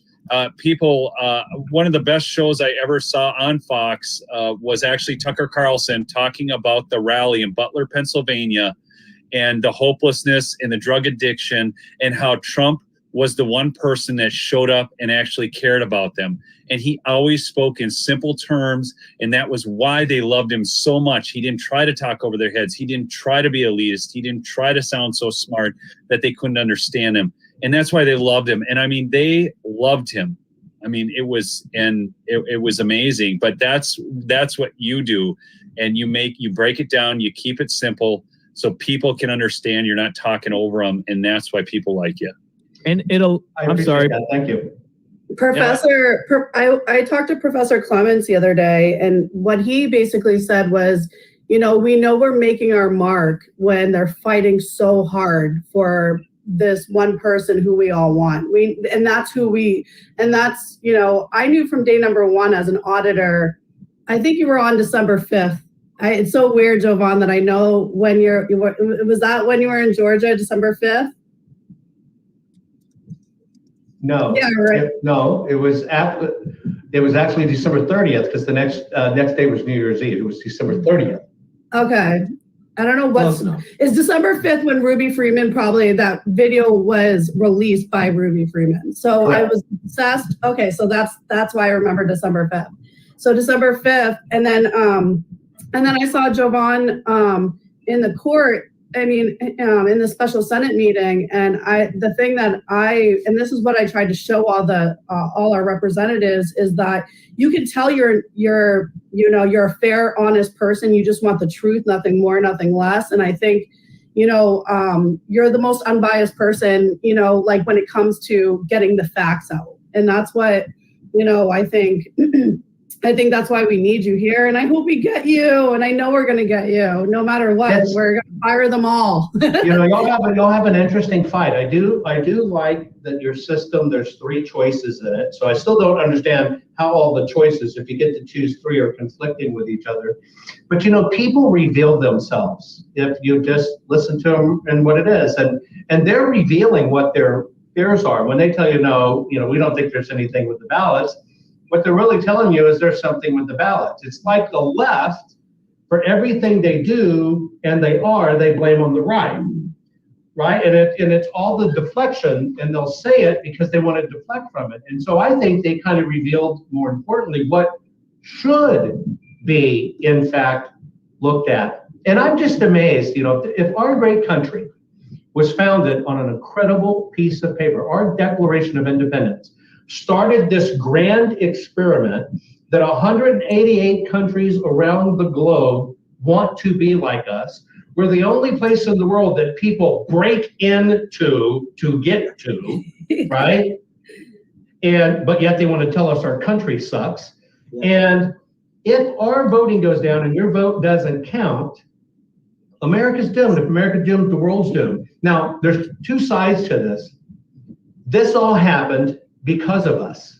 And here's how I mean it. Because I was apathetic too. I was not political. I've always been a conservative, but I was not political. About the biggest political I got ever in my career was in 2000. I just got done doing a deal with Steve Forbes. Of course, he was running for president with Bush and Gore and all those other guys. And I used to rib my Wall Street bankers who were all raging liberals. And about as political as I got would say is, how does it feel that you know I'm going to cancel your vote?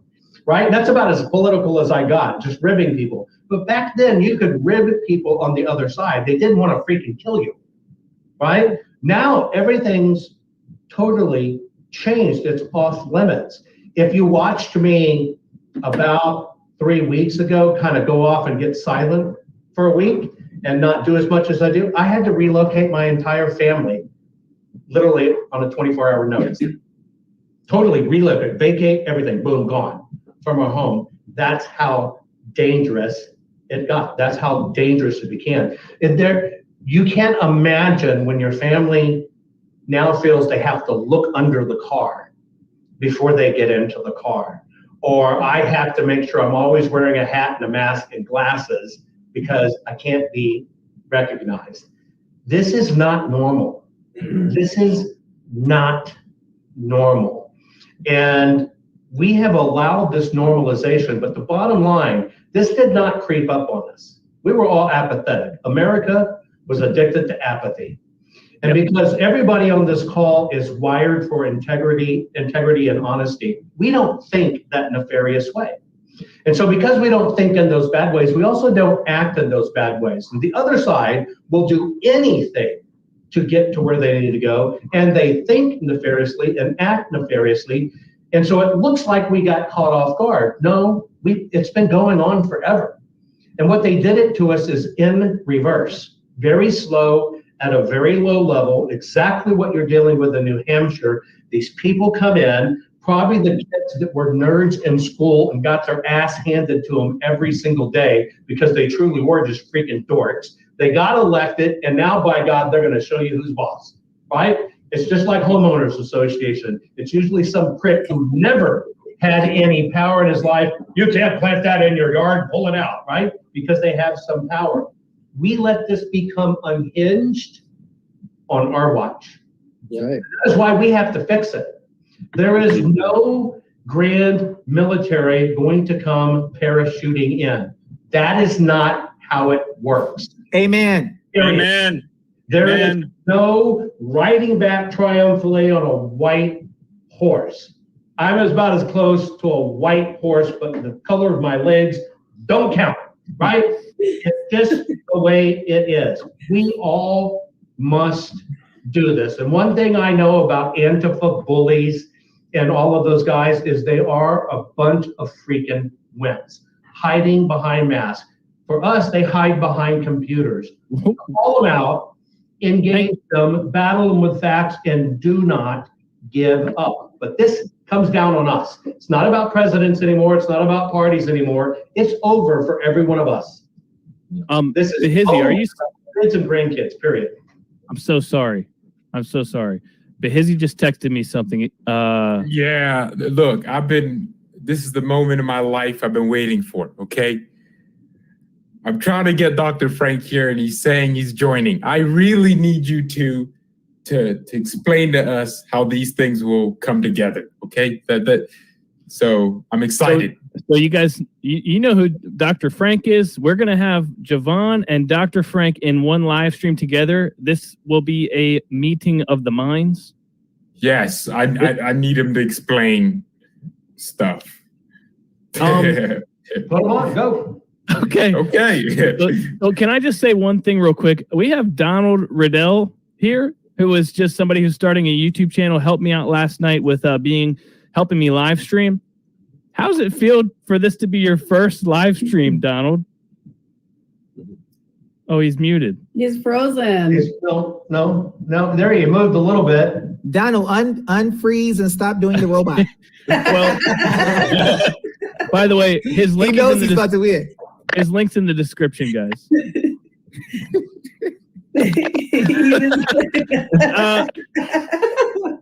It's too much for him. I think It's it too feels much. great. I think it. There you I'm go. gonna assume it feels great. No, do it right. Not really, man. It sounds like you're making popcorn over there, but That's the DJ machine. Yeah. No, knock it off.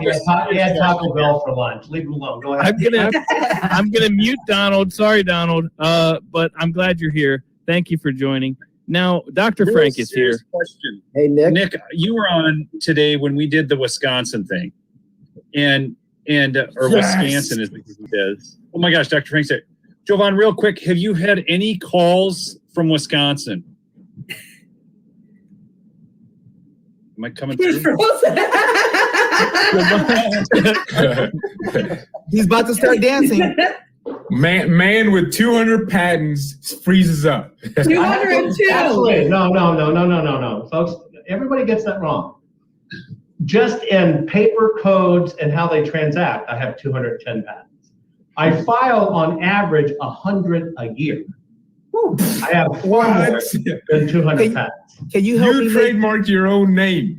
I did. That's how I had to keep these slime buckets from writing on me, tagging on me, playing like they were me online and writing crap, right? Because they all don't care about libel or whatever, but when I say you're devaluing my brand, it's a different story. I fought We this should all problem. do that. Yes, Well, Yes, everybody should use the law.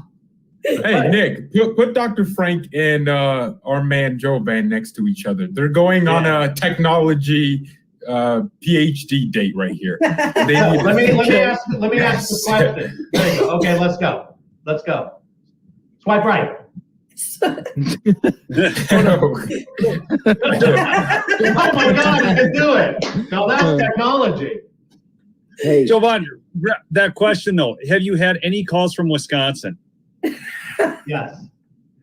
Yes, okay. Not near enough. Is there? Not near enough. Okay, all right. Some other I mean, because states it's pretty are bad ahead. up there. Well, the reason I'm on Wisconsin. I'm on Wisconsin. The reason I don't talk about certain states talking to me is it becomes a problem for them. Because then they really start to get attacked, Look right? at New Hampshire. And so I only when it's right down to the wire and we know it's gonna happen, then do I jump in and acknowledge it. Otherwise, all hell's gonna break loose. And it's only But Dr. because Frank's on. I'm a middle-aged, white, fat, capitalist pig, just so you know. So Dr. Frank's on Wisconsin though, so what's coming out of Wisconsin then?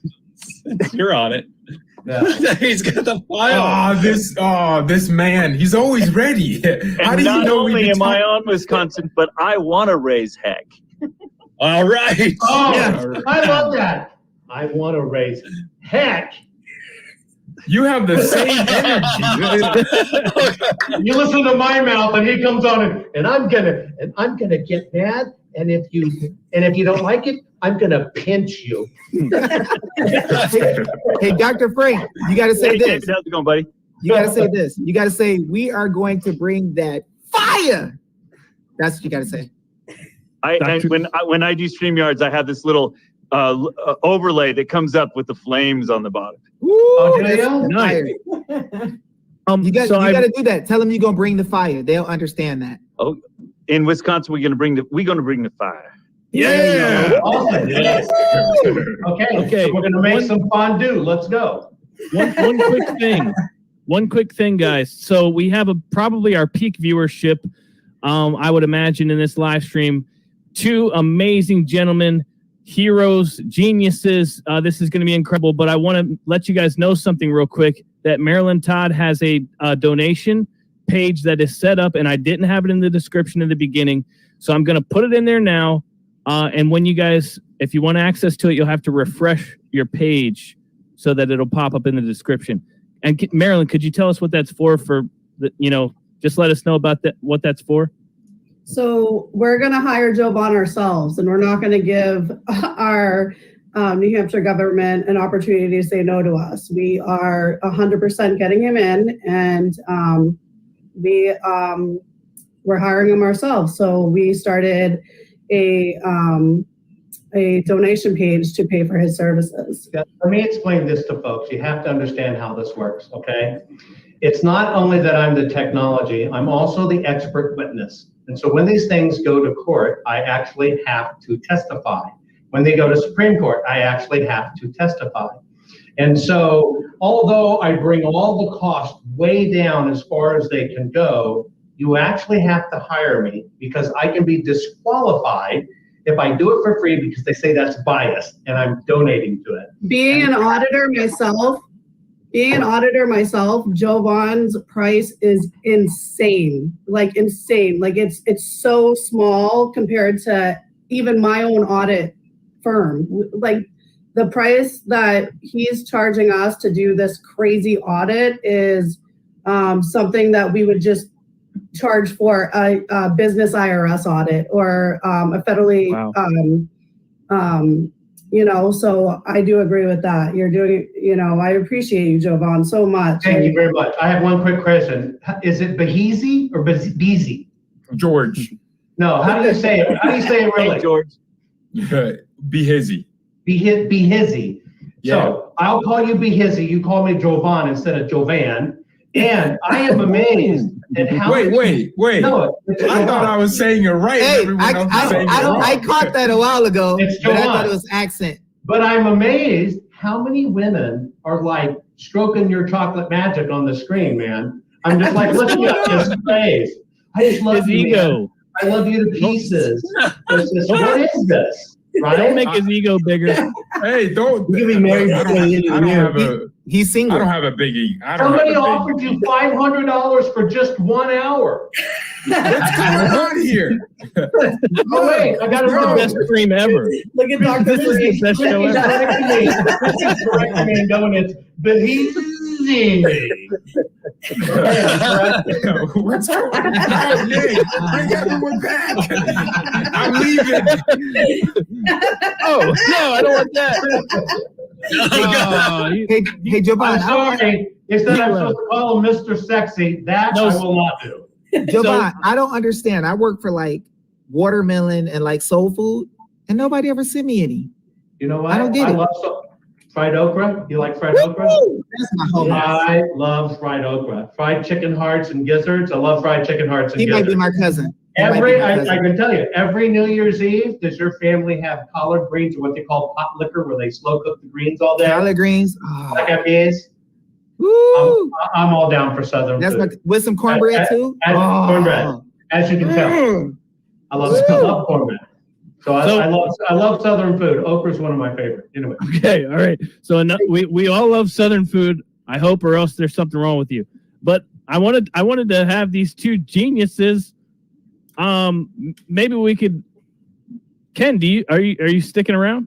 No, I was gonna try to cut in when I saw a moment. I'm actually running late. I have a commitment with my family, but No. Ken, thanks for coming. We'll be in touch. Ken, You're I going to love be on your the work. I love your dedication. I love how you've led the people and the breakthrough you've made. You are setting such an incredible example for the rest of the United States. I hope they follow your lead. Thank you, sir. You too. Like I said before, I can't take any credit. I'm being led by God. I'm doing His will, and I'm honored to be a part of that. I'm grateful for everything that everyone on this screen is doing, and I'm sorry that I'm going to miss the conversation between Dr. Frank and the great Jovan. It's okay. Derek B is pissed off saying quit the small talk. So this show's all about him. So let's get it done. Bye, Ken. We're going to have Ken on again in a couple of days, guys, and it's going to be electric. I'll talk Let's to you just say that. tomorrow. All right, take care. Yeah, we got some plans with Ken. We are going to have him back on, guys, and we're going to blow this whole New Hampshire thing up. And Maryland, I believe you'll be there as well. So, guys, stay tuned for that one. Now, Neil, you said you had to go as well? Yeah, I got to tuck my kids in, and my wife's upset with me. And I know. Neil, I know where are exactly you- how that goes. Neil, where are you trying to reach me that you haven't been able to reach me? I went through your website email. Really? I'll just, my email is nljbooks@gmail.com. Nick can get it to you. Yeah, we'll get you in touch. We'll do your get you in show, touch. no problem. I promise. All right. Perfect. Bye, Neil. Thank you. Love you guys. I know how that goes. I have a wife too. So, Now, It's not me. It's not Donald, there's somebody behind you. Donald, don't turn around. There's somebody behind you. He's sneaking up on you. Donald has the worst internet. We're gonna send him. We're gonna upgrade his internet, guys. Donate to Donald. Michael Myers. Donald needs a computer. He's only using his phone. And with the worst internet. So we're gonna Donations we're gonna for help Donald. him. Donationsfordonald.com. Donald, Okay. we're gonna get you set up, guys. Go subscribe to him. He doesn't do live shows with bad internet. He records videos, and he's actually an incredible musician. Yeah, So- I heard him sing Amazing Grace. Amazing Grace. All right. Dr. Frank, I'd like to know how this key Hi, Behizy. thing. How are you, my friend George? Yeah. Is there a key in New Hampshire yet? No. There is, you looked through it. Oh, I haven't looked through it yet. I thought that's what you were asking. No. Oh, there's 100% a key then, because at Well, this point, it's I have everywhere. no doubt. I have not found a single county. I've done hundreds. I have not done a single county where I haven't found it. The giveaway, the dead giveaway is look at the registrations. As soon as they're inflated, you know. I had Okay. 4 people. I had 4 people registered at my house that I just realized the other day Yep, because there you go. Yep. I that's have New Hampshire's. I have every machine tape in New Hampshire, Dr. Yeah. Frank, and Yeah. I have every registered voter in the whole thing in New Hampshire because I'm doing an audit on them. So if you want that information, I can send it to you. absolutely. Dr. Douglas. And I even have it- Outlook.com. I even have Marilyn, private chat me your phone number. Okay. You said that in front Is of that her your husband by husband. you? Nick, Josh is Yeah, You but said that in front of her husband. Oh, I'm Josh. not making a pass at her. I'm happily married, 39 years. Even though look- you're awfully cute, Marilyn. At this point, in Oh, time, Josh Barnett, everyone's just coming together. guys, we have another fighter in here. We have Josh Burnett, who works very closely with Dave Jose, putting these notice and affidavits together. So things just got even more interesting. This is the best live stream of ever. Marilyn, did you put your phone number in there, babe? I don't know how to. Whoa, slow down. Whoa. Even I got his back on that. Hey, one. Dr. Not only, Frank. not only You better- not hitting on her, he called her babe. Hey, Yeah. Dr. Frank, you better look at his beard and that flannel. Like he's like all testosterone. He's a real. Yeah, he's- I know. Hair's I know. falling out daily. Yeah. That's Look. because of me. Did you send it yet? I don't know how to do the Over on the right Hey, side, you listen, click I on didn't where it even says get private autos chat. like Up in this. the upper What's right. going on right Hey, now? she audits. She doesn't send emails. Okay, I so don't let's know. get to the dish.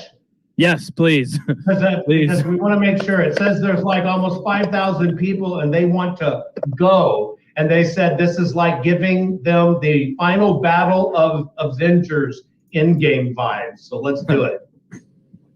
Let's do it. So how can Dr. Frank and Jovan Pulitzer and Josh Barnett and Dave Jose, Marilyn Todd, all these people have their own unique set of skills? How can we all combine forces?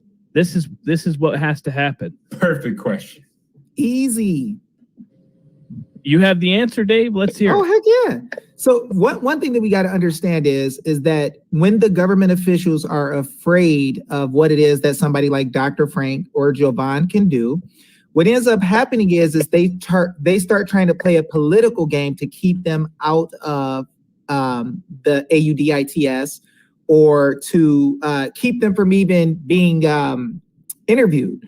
So what has to happen is all of us have to do, and Josh Barnett, he's here, he did it. He can tell you what happened.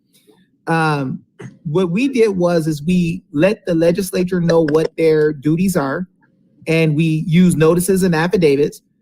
Josh Barnett is the first one to do it.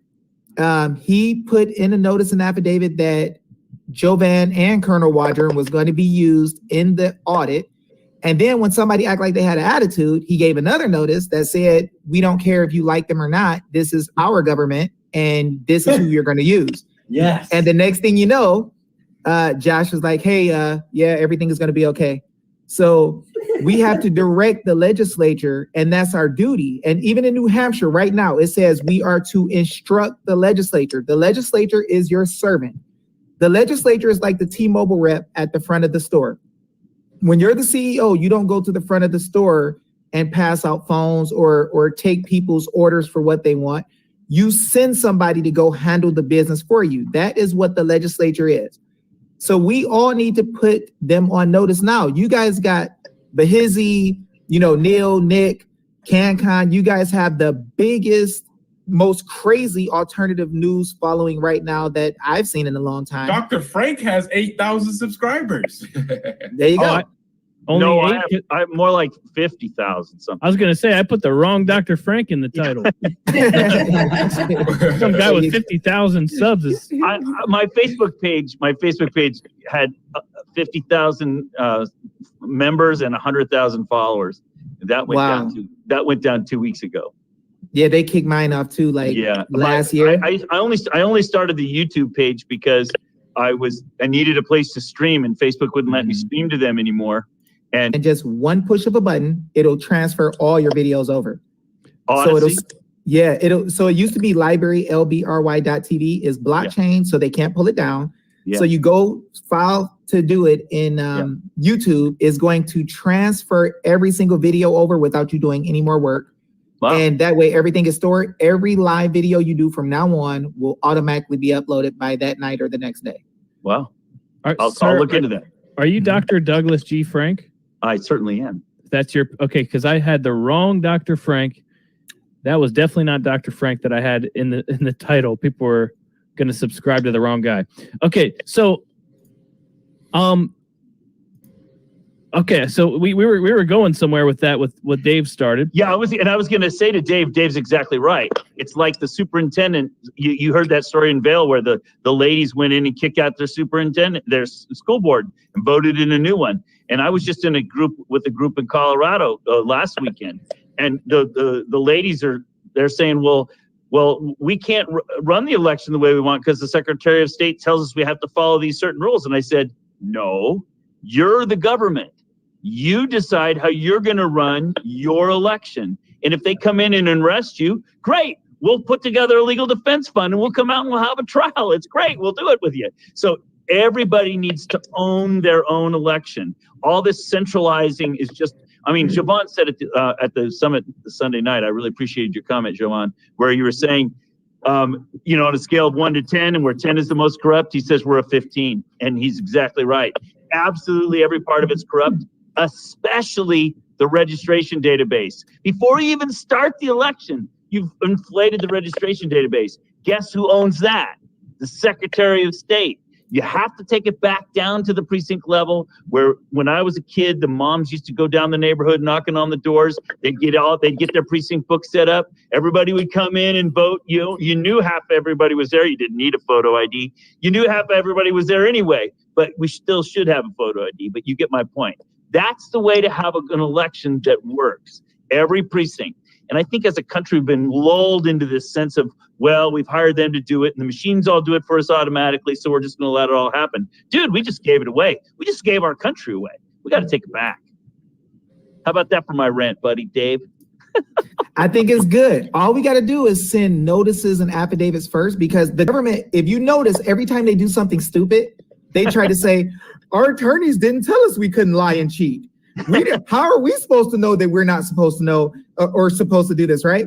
So they use what's called good faith, right? So when they give you a little 3% AUDIT and try to get one ballot. Hey, you better stop flashing that white power crap on this podcast. No, that was West Side. What's wrong with you? Hey, that was West Side. West Side. West Side. That was West Side. That was from Ice Cube. So look, so when they try to play that 3% audit stuff, right? The attorneys are telling them to do that. So they say, well, the attorneys only told us this much. How did we know that our oath says something else? So when you give them the notice and the affidavit, what it does is the affidavit literally says this. This is what you swore to in your oath. You swore that any man in Michigan or woman can audit the whole state by themselves. That's what you swore to. Now you're trying to tell us you don't want us to have it. So where in your trust indenture called the Constitution did we grant you authority to do this? And if it's not there, we just agree you stole it, right? You go. Now, you got 3 days to respond because they want to pressure us, right? They want to drag time all on and say, oh, well, we're going to do this in a month or two. Nah, we giving you 3 days to respond. This is what I put in the affidavit. I say, you agree, right? By acquiescence, if you don't respond within 3 days, you agree that if you can't respond with constitutional granted authority that says you could do this, that you are purposely and knowingly transgressing against the people. And if more than one affidavit comes, the people have the right to prosecute you under these terms, and you agree that it's true. Now, that's just like they do the people. They say, well, if you don't pay this bill, you agree that you are bound and we can send a cop to arrest you. Okay, so now we're going to turn it back on you. So we're going to make it where if you don't follow what you put in the Constitution, which is the highest law, I don't give a darn about any of your statutes. If you don't follow the state constitution, which you swore to, then you agree that you could be prosecuted. Now, what happens is that when they realize they committed a trespass against the people, it's no longer fun and games. See, it was cute yesterday when they're like, you know what?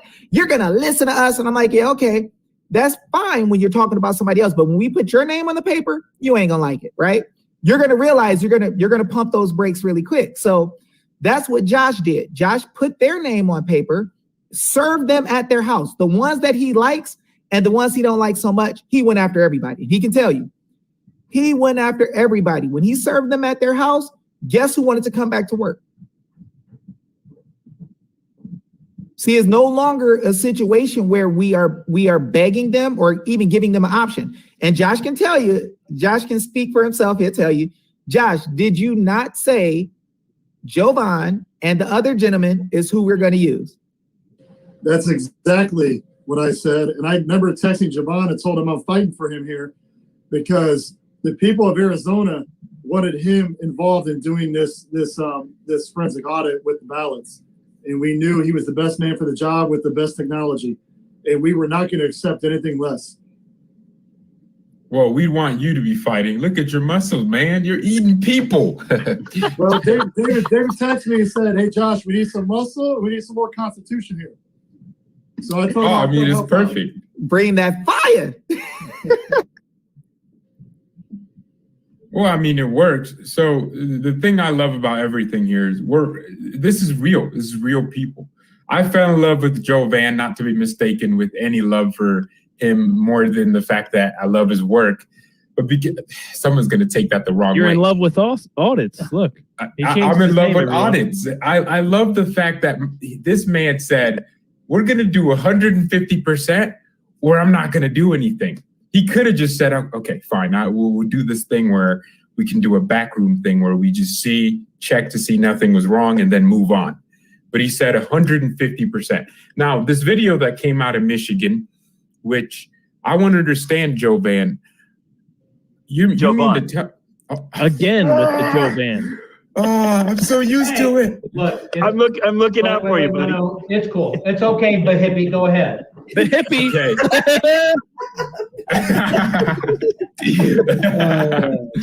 I don't mind. I don't mind. Quiet. Let Behizy talk. All right. So many more things to call him. So you mean to tell me that when the physical paper leaves, it gets into the demonic machine, it could just change into whatever it is? Yes. So well, I call Dominion demonic. Take that piece of paper, right, and hold it up. Okay. Now fold it for me like you're sending me a mail-in ballot. It's going to have two folds. So fold it like you're folding a letter. Okay. Don't know how I'd fold a letter. Just take It's okay. No. Fold it one more time. It's okay. Okay. Just one more time. You never wrote anyone a letter, I can tell. Right. It's okay. Now open it back up. Now take the folds out of it. What do you mean the folds out of it? Everybody folds out of it. It can't be done. Everybody get an iron them out. Everybody get a Snickers. We gonna be there for a while. Even if you try to bend it the other way, that's twice the breaking of the fibers.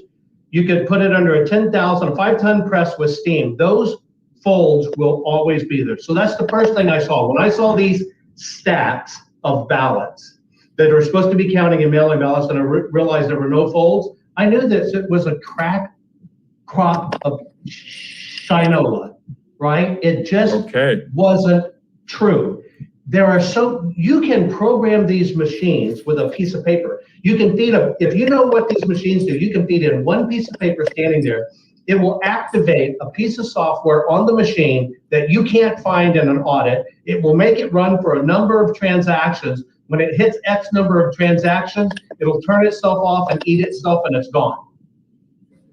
And we just got another fighter. This is the greatest stream ever. Now we have Liz there. Cousin Liz. We got Cousin Liz in the house. Who don't we have at this point? That's Wonder Woman with the lasso of truth. Biden Hunter. The lasso of truth. But no, we don't want them. We don't want them, Jovan. Nice. Yeah, where is Hunter, by the way? No. I don't want to get into that. So Liz has a. He went on could a you show smoke that break. again? Could you show the little thing again? Oh May, yeah. Arizona. No, I'm in a little competition with Michigan right now. So Michigan. Yeah, I'm sorry, Pat. I'm siding with Liz on this one. Thanks. I hope Pat's watching. He made this horrible graphic. It's like he was ripping off my technology, like they wanted to rip off Jovan's technology. Which state? So I think Arizona will fall first. Michigan might fall after. Maybe Georgia. If Garland, if you're out there, please get that paper. Bro, they already failed.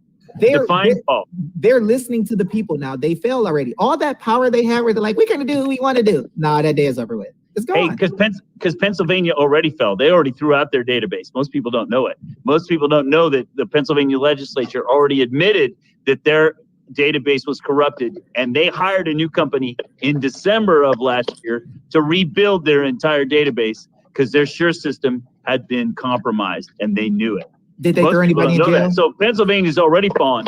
They just rebuilt it with another house of cards. Did they throw anybody in jail yet? No. It's coming. Wyndham is the only place that kept their memory cards too. Every other place has mailed LHS back every memory card in the state.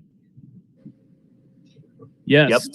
Can we get the whole country to start calling Wyndham?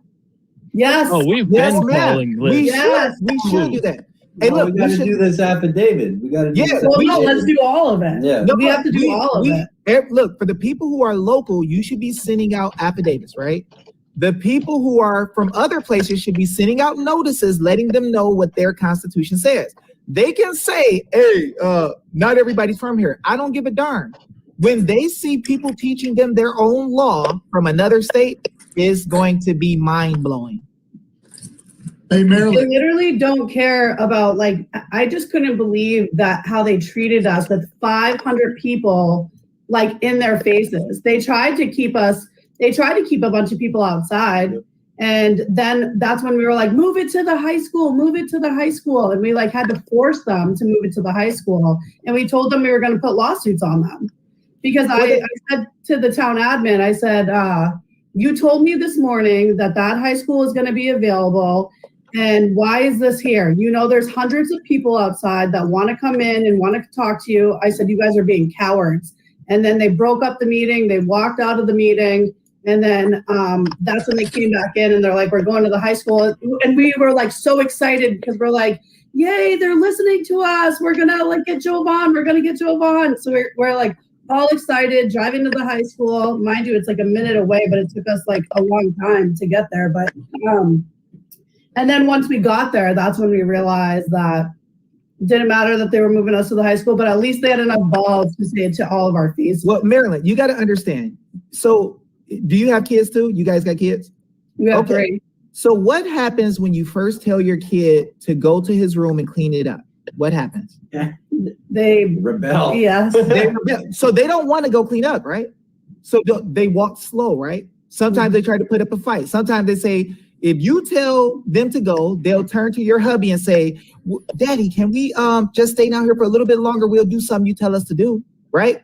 Yeah. They'll try to play you guys against each other. They'll try to fight back. They'll try to slow walk. When you finally get them to go, they'll walk extra slow. So understand that you are turning the government officials to your children. That's what's happening. So the first thing they did was to try to test and see if they could just tell you guys, get the freak out of here. And then they saw that wasn't gonna work. You kept pushing. So then they said, okay, well, we can't tell them to get the freak out of here. Remember, they got deals with the devil too. Yeah. Right? So when they know that the people they made deals with, who are the big drug dealers, who got like people related to the legislature working with them and attorneys who, Mike Gail exposed, they realize that those people will blow their brains out. They realize you guys ain't at that point right now, right? Yeah. But what's going to scare them to death is when you put their name on a piece of paper and let them know that your law says that you can remove them at will by right. Right? Yeah. Did you know your law says that? Yeah. I'm trying with them all the time. Okay. So if you show them what you want them to do, and then put in the notice that right here, or the affidavit, it says that we can remove you at will if we're unhappy. Is that the truth? And make them respond by affidavit. And watch what happens. You're right there. Someone wanted me to bring this up to you earlier too, is that so when I first got involved in all of this, I called every constitutional lawyer like in our state that's around us. Not gonna happen. So I got a hold of the top constitutional lawyer. And so he let me go on and on about how, listen, this is crazy. So he let me go on and on about like how they're breaking our laws and stuff like that. And then he's like, he acted like he was like so interested in, helping me. And I was like, oh yes, I have a lawyer. I'm pumped, And then he calls me back like a second later and he's like, oh, by the way, I represent the New Hampshire Secretary of State and the AG and it will be conflict of interest. And I was like, wait, what? And I was like, so you're telling me that the Secretary of State that's full of attorneys, the Attorney General that's full of attorneys is to protect our Constitution that we pay for but now we pay for the top private constitutional lawyer in New Hampshire to violate our Constitution? Do you know what he just did? Do you know what he just did to you? So what he did was he let you speak because he wanted to get your plan. He wanted to know everything you were doing so he could give it to the other side. Okay. Oh yeah. So can y'all see my screen? Yes, sir. This is the Secretary. Wait, let me share. Oh no, we can't see your screen. This is the Secretary of State of Washington coordinating with the Secretary of State in Georgia. How do they handle this shit and support each other in those two liberal states to make sure it goes the way they want? Yeah. Wait, can we zoom in on that? Hang on. Oh. Can you see that? I can't read it, but if you could zoom in a little. Oh, yes, Okay. I can if I full screen it. Yeah, are you able to go up? Hang on, I'm gonna stop screen real quick. Hang on. Let me take this. Okay, I have to go full screen on it. Stand by. Hang on. Okay, now let me pull it up another way. Hey, real quick, guys, because there's so many people in here. When you're not speaking, could you guys keep yourselves muted? Because there's something happening with people are complaining that there's some kind of sound issue.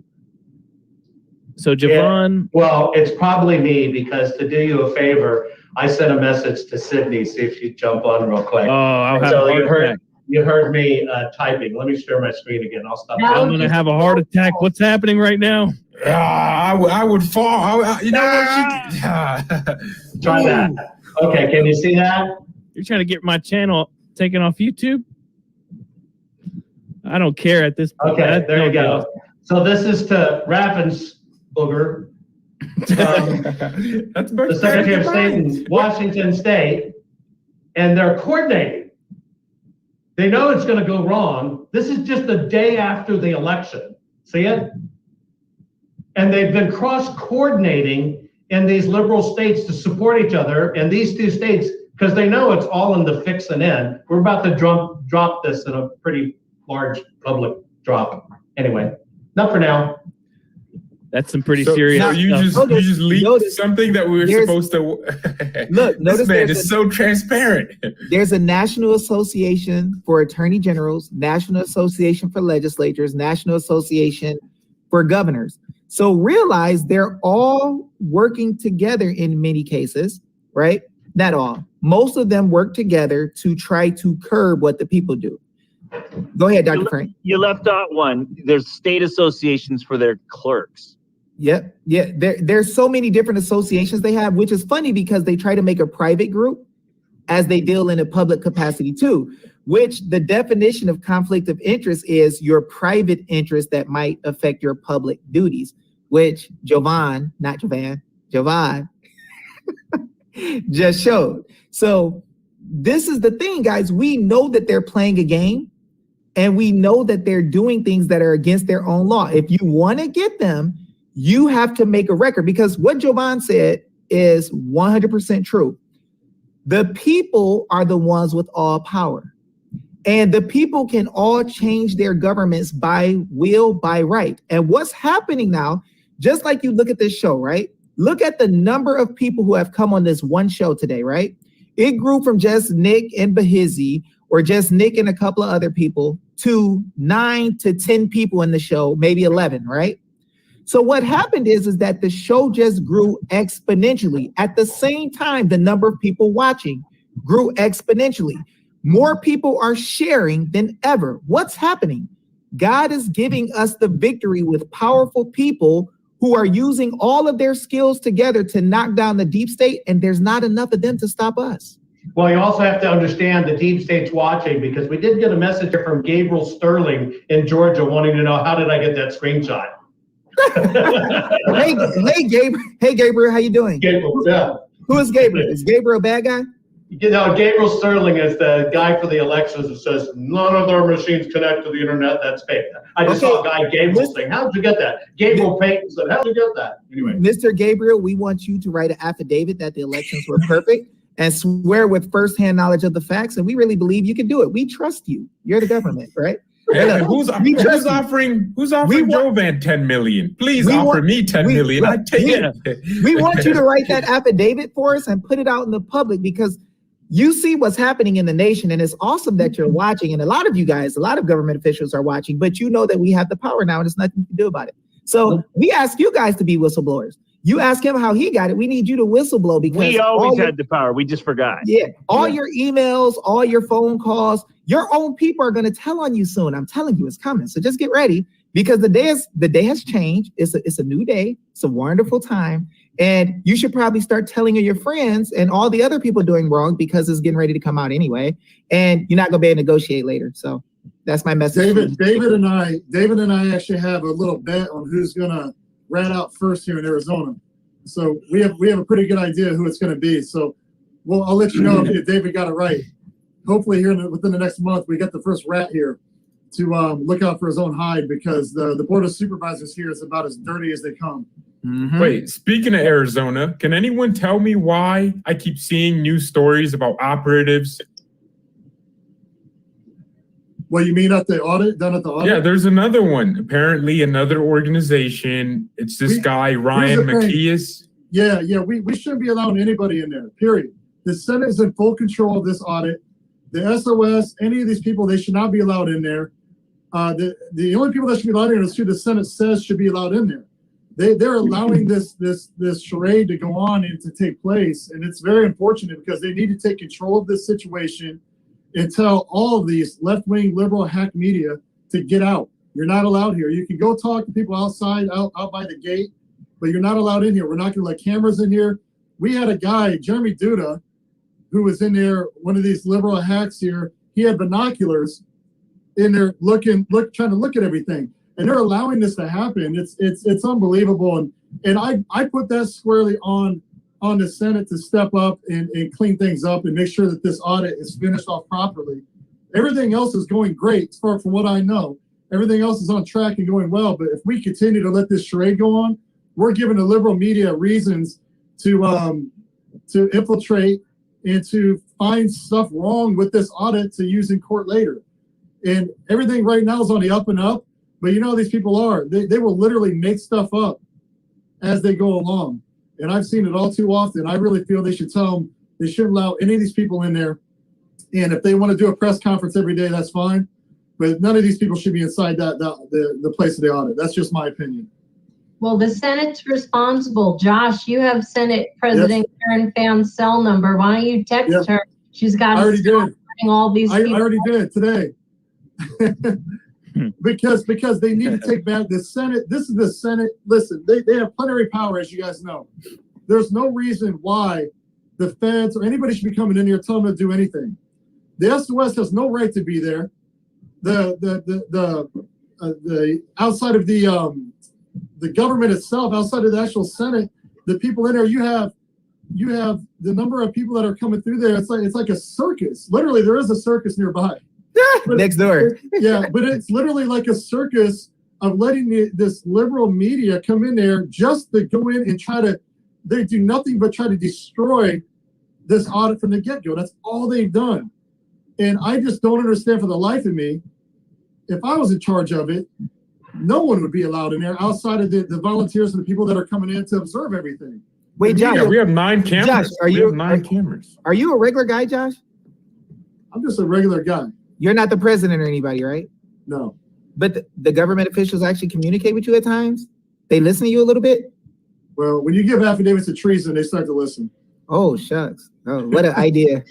You know what, though? Listen, You're going to have to I send think me they these need to do well. No, David Jose is going to help us. Right, David? Are you going to help us? I got y'all back. Look, I wouldn't even be here if it wasn't for this man down there, Josh Barnett. Like, he brought me in to meet Republicans. The meeting that we went to actually make the plan for the affidavits that Trump got his hands on through Sidney Powell and General Flynn. Me and Josh took part in that. I would have never even been involved. I would have been at home, or at my friend's house working on some hot rods or something. But he brought me out. And so those affidavits that Karen talked about, that on Scottsdale News at about 2 minutes and 50 seconds in one of the videos that somehow disappeared. Those affidavits she spoke about, that big stack, was because Josh Barnett brought us to the meeting and he collected all of the affidavits and made sure they got turned in. And they all were the ones that actually showed issues that people had that was real evidence of frizz-on. It wasn't no silly stuff that got kicked out of court by some attorney faking like they wanted to do something. It was the real deal. So when I see what you guys are doing, I know that you are right where Josh and I were. Josh used to call me and say, it'd be like 3-4 in the morning, 4:35. And he's like, Dave, you see what this guy did? And I'm like, what? And he'll tell me, and then he say, you want to get him? I'm like, let's go. Right? And we start going after people. And then Josh is the same one who let me see who Jovan was. He's like, hey, you got to see this guy. He's good. He's the best, whatever. He started letting me see the video, sharing them with me. And I'm like, oh my gosh, this dude is fire, right? So Josh like, let's make a notice and hit them up and make sure that they don't try to pick somebody else. And so Josh can show y'all the notice. In the notice, it says, we want a complete AUDIT of all the machines, all the BALL, the ballets, all the related software, we named everything, right? And then it says, and you are going to use, you can use anybody else you want to, but you are going to use Jovan and Colonel Waldron. So I'm telling y'all exactly what happened. And Josh can testify. Jovan, just so we can clear up any confusion with New Hampshire, you only need to be in New Hampshire for 2 days, the absolute most, and you can be here by May 27th for 2 days. As long as we get coordinated, get approval, and get talking of it, absolutely we can get it done. Yes. Okay. Because what our SB 40, we got to get cracking on it. They're going to try to burn up those days, but yes. Now would be a good time to remind everybody about the donation page in the description of this video. You guys, that is to basically crowdfund Jovan for New Hampshire, guys. So we are trying to come up with that. We're trying to hit the goal that was started yesterday. Today. Okay, so that was just started, guys. And so we're probably not. Cash App. What is the goal? Does it tell you the goal? So we just. I got part of it, your invoices, so I just assumed 15 for $5,000 for expenses. Hey, Marilyn, Yes. I'm going to actually be on a radio show in New Hampshire tomorrow, oddly enough, with a late, it's a show called Live, I think Life with Liz or Live with Liz. Oh, I love her. Yeah. So I was with her last week for a little bit, and I'm going to be on tomorrow at 11:15 a.m. your time, and 8:15 here in Arizona. But make sure I get that link so I can bring it up as I'm talking so that people are aware of that. Liz is amazing. I was on her radio just 2 weeks ago, so she is like so fun. Yeah. Okay, so I think we have almost $10,000 raised already. That's what I'm being told. So that's amazing. One day, less than a day. That's incredible. Since 4 p.m. because we had trouble like making it live. Marilyn, 6 send me hours. your Cash App, Marilyn, please. I love That just goes to show you how, those people last night, the selectmen, they got another thing coming. The people are not having it. It's not going to happen. You guys think you can tell us what to do, and you can't, and you're going to find out real quick. God bless America. You're going to get a wholesome awakening. Is there a way to go to court and the same thing in Michigan with Bill Bailey and petition a court saying, hey, we feel like our constitutional rights were violated and we are entitled to getting access to this physical paper and we want to do our own audit. Is that possible? Behizy, you don't want to go to court.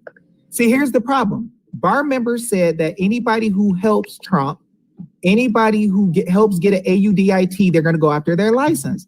This is why the bar member wouldn't help Maryland.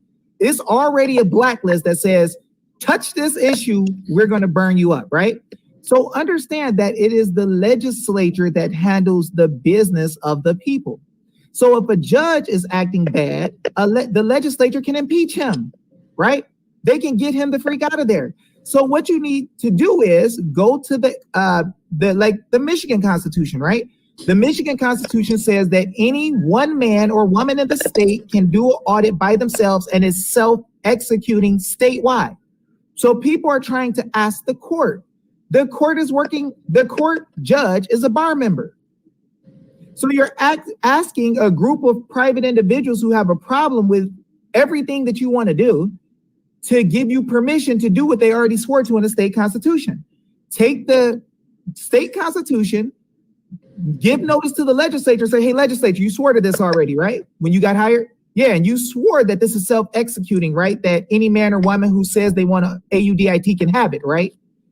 That's in the election sections. I think it's 3H in Michigan. So if they already swore to that, this is what's going to happen. The attorneys are going to say, well, you didn't give us a procedure we have to use to do this. The Constitution just says you can have it based on the laws. Well, how does this work? The law that is the highest in the state is the Constitution outside of the United States Constitution, right? So the state Constitution is the highest. The procedure and rules of court are nowhere near the Constitution. If there's a procedure or a rule of court that interferes with somebody's right, it has to be tossed aside. If there's a statute that interferes with somebody's right, it can never limit your right. It always has to go toward one of the people. So what you do is you show in the Constitution where it's self-executing by affidavit to the legislature. Then tell them you have 3 days to respond and say that we don't have this right. And you need to show me constitutionally where we granted you the authority to tell us we don't have this right or to cancel our right. And if you can't, you agree to be held responsible if you should allow this time to pass.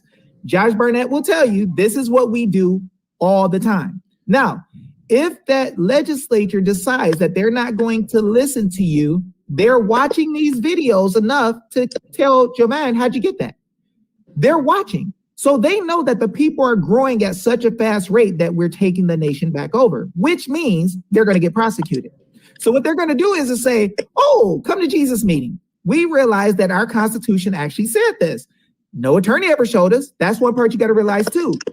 Remember that the Supreme Court has said that a judgment of a court is not necessary to say that a statute is unconstitutional. Anything that goes against the Constitution is void on its face. At the time of its creation, it's like a non-law. It don't even exist, and the people can ignore it. So when we try to go ask the court to tell us what we can clearly see in plain English in the Constitution, we're killing ourselves. So why give the devil the job to tell you if you should deal with Christ? Just remove the bar out the way. Okay, real quick. We have, I'm sure we have these gentlemen only for a limited amount of time. And so we have 2 experts in here. I don't know what your schedules are like. I don't want to get away from letting these 2 gentlemen present whatever it is they have and to coordinate with each other. in this stream. And so we are going to get to work in New Hampshire with these affidavits. And the people, I mean, all we have to do, this is the incredible thing, any call to action with this amazing group of people that watch our shows, it's like that. We just tell these people, like, look, this is what we're all trying to do. We're all going to move in the same direction at once. Boom, it happens. And so I'm very confident that we can get a call to action in New Hampshire with notice and affidavit, and it's going to happen. Now, we also, I want to get Dr. Frank and Jovan back, discussing, with each other, but I also want to introduce our good brother Q, who just jumped in. Oh, he's muted. Whoops. He's still muted. Sorry. Earlier, I heard you. I was watching the show, and I heard you telling everybody if they weren't talking to turn off their mic. So I figured I would comply. Well, welcome aboard. This is another one of the. We have this Patriot Network. All these YouTube channels that help get the message out. He is another major voice in this thing. So now, Jovan, Dr. Frank, what do we think so far? What's on our minds? Oops. Here's the difference in what I do and what Dr. Frank does. And so think of this as strategy. There are certain things you do in an audit or otherwise that are about that moment in time and that audit. And then there are things you do in an audit, which is about the long game. Now, one of the ways that conservatives get beat is a lot of times we're just in the moment for that thing and then going on to other things instead of playing the long game. In my very narrow lane that I'm contributing to this, it's looking at the physical ballots. When you look at physical ballots, you are actually looking at physical, proven, non-deniable evidence. Sometimes when you look at servers and software, a judge can say, well, show me exactly where that software did this change. Many times when it comes to software and technology, you're unable to show some of those exact pieces. Or they say, well, show me where it went to this server. I want to see that server's data. Well, if that server's in Mongolia, you're never going to get it. And so the role I agreed to play in this with everybody is I will focus on the physical side of this. And so when you look at the physical ballots, you are dealing in the class of law that's not new law, because we've never really prosecuted anything on the cyber side or even on the software or the switching of both sides. We haven't had successful prosecutions. But in the physical side of paper forensics, that's exactly how we put people in jail for counterfeiting money, counterfeiting passports, bonds, cashier's checks, etc. It's already adjudicated law. It already has absolute standards. And the good things about ballots is in the ballot process of it, you can actually tell where the ballots came from. You can actually tell when the ballot got snuck out of sequence. And it's a physical manifestation of that almost in all cases is going to track back to a person. And that person is probably going to be in that election process or somewhere involved in these quote unquote election and voting companies. And you can go back to it really quick and you can get positive traction. This has been going on for 60 plus years. It is time to put an end to it. This is not new. And as I've told people before, you have to understand what we're dealing with is a compounding problem of fraud. Me, myself, I don't give a rat's ass about the machines. I don't focus on them because I'm focused on the paper. There are other people to focus on the machines. But think about this. In 1948, when LBJ was running for a senator in Texas, he was losing Texas. And in fact, it was about to be declared he lost. But his campaign manager hopped in his car, zoomed out to West Texas, and magically found what's called Box 13, ballot Box 13, which had 202 ballots in it, exactly what LBJ needed to win the Senate. That was in 1948. Now think about that, folks. That's over 70 years ago. And what came from that? Well, LBJ worked his way all the way to the White House, always had a questionable past, but more importantly, every single election now magically finds what? A bag of ballots, a box of ballots that's been missed. Oh, we missed them. Here they are. What happens is when the system's broken, little things sneak in and they see them glide through, they become a replicating cancer. These machines can be compromised over 100 ways that do not involve a server in a foreign country. And so I play in that very square arena. That's why they're so terrified, is because what I do is help prove federal racketeering, whereas you can't get that on servers. That's why everybody's terrified. Yeah, I think it goes without saying that when there's physical stuff, it's real simple, and that's what makes your stuff so powerful. When there's physical stuff there that's not supposed to be there, the question is how to get there, and we can figure that out. And so they're terrified of that. Jovan, it's so simple. Me and Gail Golec, I speak with her almost every second, along with Liz Harris now. I think they're my most contacted people. But she was just telling me, you know what, George, I don't really care about the cybersecurity aspect of this. I only care about Jovan now. Jovan. Okay, yeah, I said it right. So I'm so happy you're involved in this, because if you weren't, they could have done whatever they wanted to do with the cybersecurity. We would never know. The truth is in the paper, as you say.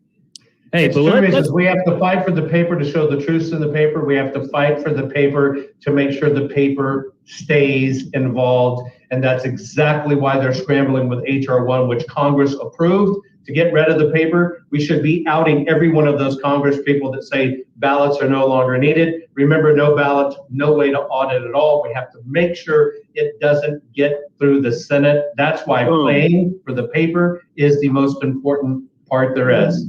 Boom. Now, where's our affidavits, David? they're coming. Now, real quick, you know, what Dr. Frank has uncovered is equally, if not more, neither one's more important. I'm not going to say Agreed. They're both important.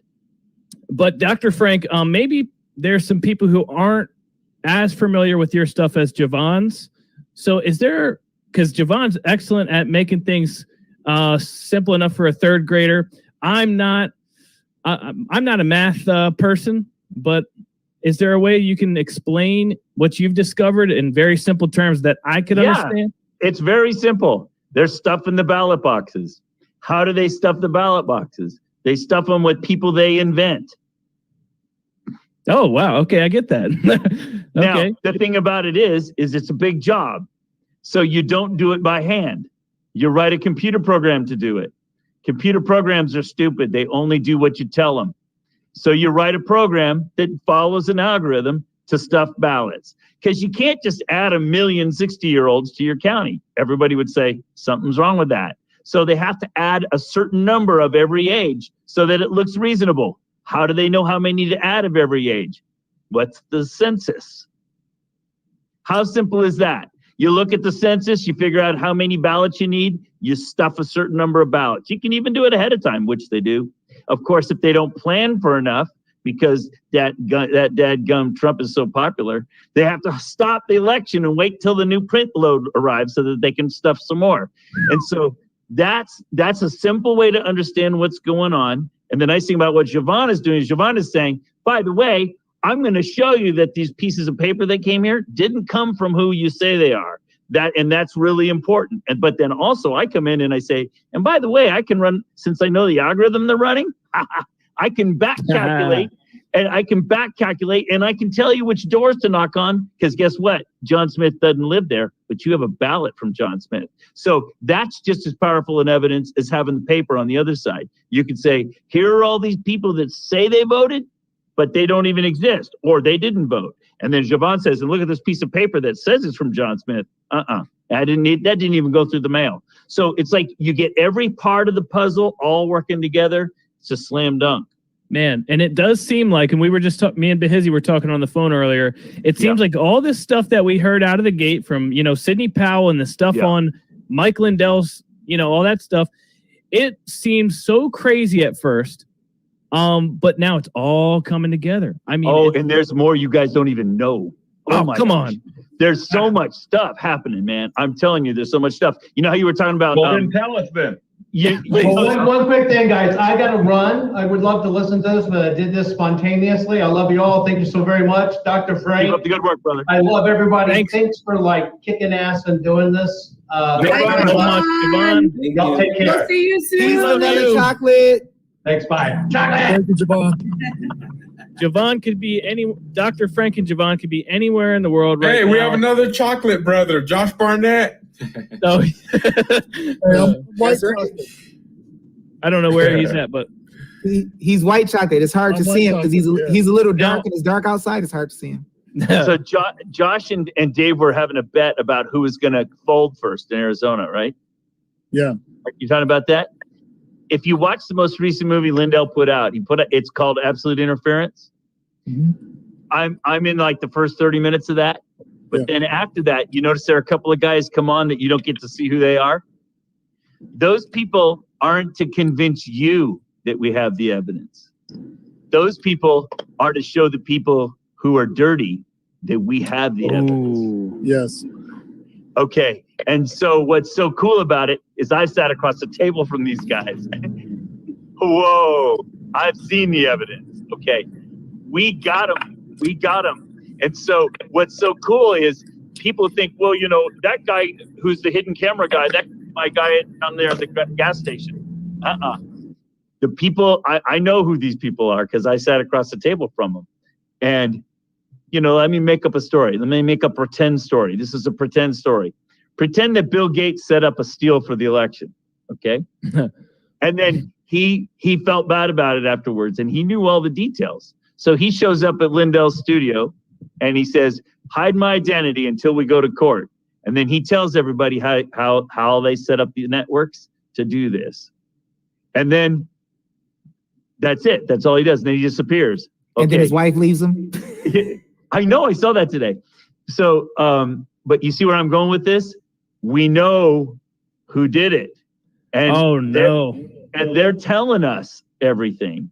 Okay. And the more that we show, like you see Lindell keep showing this stuff progressively, the more people are coming out of the wood. They don't want to go to prison. They know they're caught, man. We got them. Told you, hey Josh, didn't I tell you that was happening? I said they're all going to tell on each other. Once they start seeing the evidence of the people listening, they are telling. They are singing. Okay. I knew they would. There's so many of them. What are the odds that it's so big that somebody's not singing like a canary? Come on, man. I don't think it's as big as most people think. I mean, I like to joke with people. I'm a good computer programmer. You give me one machine in my basement, I can do all of Ohio myself. I mean, that's the beautiful thing about computer programs and printers. I mean, I could do it myself. The people that were paid and, you know, all that stuff. Okay. And I think there's dirty people. There are some seriously dirty people who sold their credentials to make it easier. No question about that. I think Liz Harris found that. Oh, What'd you find, Liz? By the way, nice to meet you, Liz. I haven't met you yet before. Hi.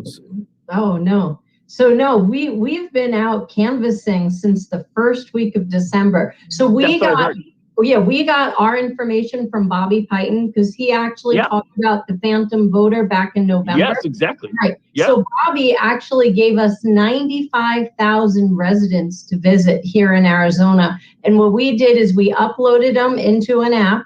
And then basically we go to the doors and we ask simple questions. Did you vote? What method did you use? And how many extra ballots did you receive? And believe it or not, the average person got between 1 and 20 extra ballots. But the only thing I wanted to let you all know, I know everyone's like, my job's most important. No, my job's most important. No. They're all important. No, they're all important. But what I'm going to tell you is what these lawyers that have come into Arizona are after. They are after the canvassing. They do not want us going to doors. They even put out radio commercials now telling people if someone comes to your door asking questions, report them to this phone number. So you know what we did? We blew up their telephone number. Now you can't get through on that number anymore. Genius. You know what's the most damaging by how hard they fight against it. And Liz, I've seen them go after your stuff so hard, and Jovan so hard. So I mean it's just basically whatever the mainstream media tells us, do the opposite, and whatever they fight against, push hard for it. You know, it's become so easy at this point. It's like shooting fish in a barrel. Liz and them have like real testimony and affidavits, and the thing is, a court can try to hide stuff, but when you got all these people, she got like 4,500 people working in her network. I think it went up 200 the last time I talked to her. So 4,700 people in her network. You know how hard it is to get 10 people moving. 4,700. So literally, that's enough people to just erase the corruption in the whole state. Because every time you get an affidavit from somebody saying that they saw this bad thing happen, is no way now to deny it. Nobody is going to come forth and say Liz and them are lying. It'll never happen. It's the hard evidence. And it's really important. In the state of Ohio, I got super moms that are competing. They call each other every day. How many did you find? How many did you find? And you know, one of the things they've thought of, I didn't even think of. They're doing Google. They're doing Google Streets. They're walking the streets with Google and finding the empty lots. Is that smart or what? And they're like, they don't even have to do that. They're letting their fingers do the walking. And they're finding the empty lots and the campgrounds and the trailer parks that don't have anybody in them and stuff like that. It's awesome. It's like a race, and you get that momentum going and it builds. I was in Colorado last weekend, thousands of people turning out. It's awesome. Man, I can't say it yet. It's going to be, there's somebody working on something. It's brilliant. A way to uncover a lot of the stuff we're talking about, and we're going to break it on the show coming out of New Hampshire in a couple days. And it's brilliant. It's just so simple, and I can't wait to talk about it, but we don't want to tip them off, you know? You're right. Yeah, that's I thought that was supposed to be released today. No, not to my understanding. That's why people were asking me why I waited so long to show my stuff. You can't show your hand in poker. You got to win. You got to win at the end. Loose lips sink ships. That's right. Like we're Behizy? They're really big and super nasty and evil, right? So they try to hide everything they do. They try to take our rights a little bit at a time here and there. The way we defeat them is we're small and agile. We can move around. We can hit from any angle with multiple people from different states. It does not matter. It's too many of us, right? But with what they do, their goal is to try to attack and find one little group or somebody that they can put the focus on to get. So if we start speaking too much about the things that we know, what ends up happening is they're trying to prepare to find something to destroy everything we do. So we just take action. Wow. You notice sometimes at 5 o'clock on Friday, when all the government officials go home, I'll put out the plan of action because I know they're not sitting at work watching it and able to tell each other quickly. So we strategize to say, oh, Friday at 5:30, we're going to drop the notices and come at them like there's no tomorrow. And so that's what we got to do. But anything that you have that needs to be zip it up, because we don't want to let our hand out in the open and cause a problem. And remember, these people will kill people. So I fight in the child trafficking by government world. I've had many hits. Like I had people call me who used to be bad guys, like, hey, they're here in Arizona, they want to kill you. Like they call me and talk to me. And I'm like, oh, okay. Right. So they will kill you. So a lot of times when we don't protect each other, we say things loosely, or we tell, hey, we're going to be here at this time or whatever. You got people waiting to kill you. So you got to be extra careful because we're about to win, but you got to walk circumspectly, keep your head going, keep your head on the soil because somebody might be cracking back on you. So I think that's why we're so lucky for New Hampshire yesterday is it's different, as Liz would say, you know, from Arizona, is that you guys have like all this. And that's what makes me sad for you guys is that, you know, you guys have those people that are infiltrated with you guys. And yesterday I wasn't scared at all to go to, you know, in Wyndham because we just don't have any of that here. So I think that's why we're getting so lucky without all the agitators and, you know, just be careful. Like be careful because Mike Gill can tell you they sent the hit out on Mike Gill, tried to kill him in a hotel room one time. The FB, right? Yeah. They actually took evidence for him and then trespassed him so he couldn't come back on the location. You'll look and find the FBI doesn't even have a charter. And we got people begging. People are begging for them to investigate. I'm like, yeah, I think it became a lot worse when these people get a lot more vicious when they feel cornered. When they think they're in control, they don't bring out all the ammunition yet. But in Arizona, you can tell they are cornered. The serpent starts eating its own tail, going crazy. And I imagine in Wyndham, right now they think they've got us. True, yeah. So once we get the ball rolling and getting our way, as we should.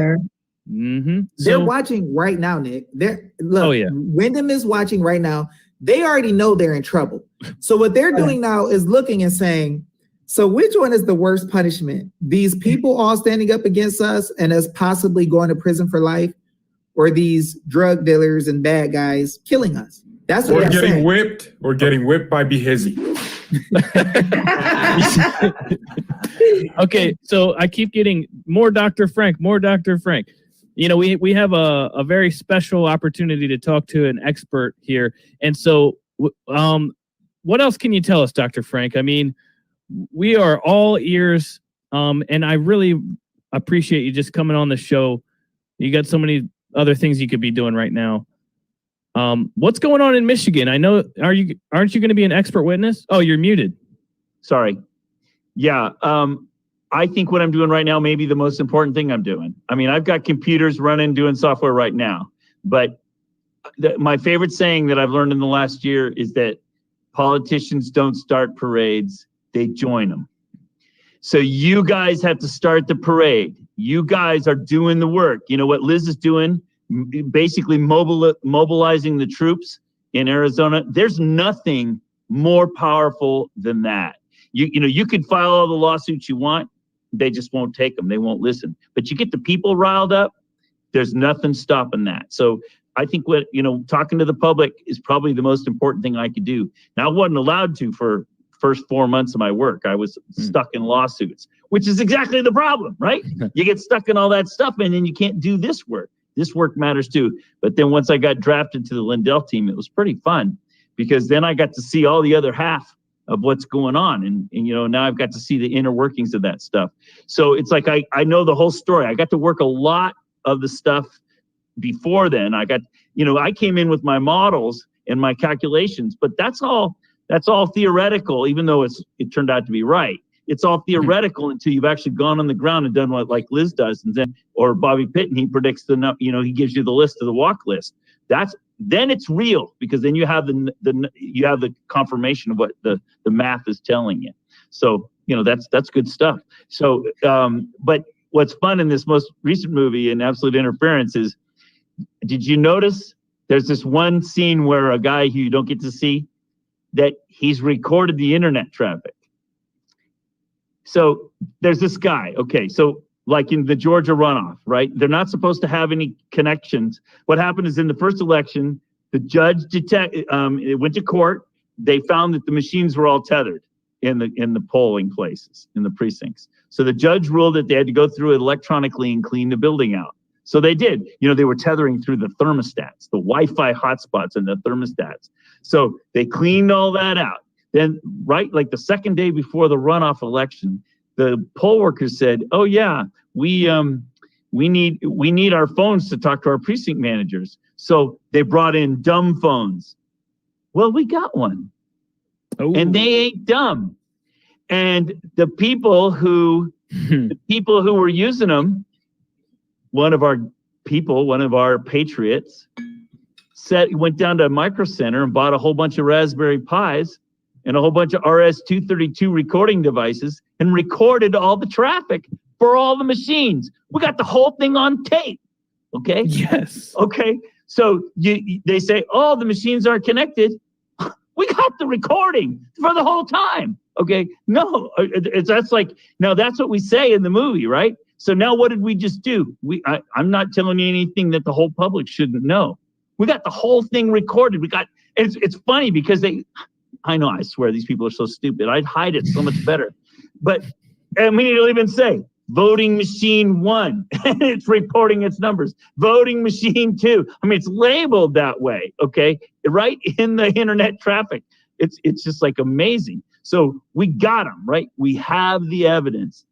And that's the sort of thing that is coming out steadily.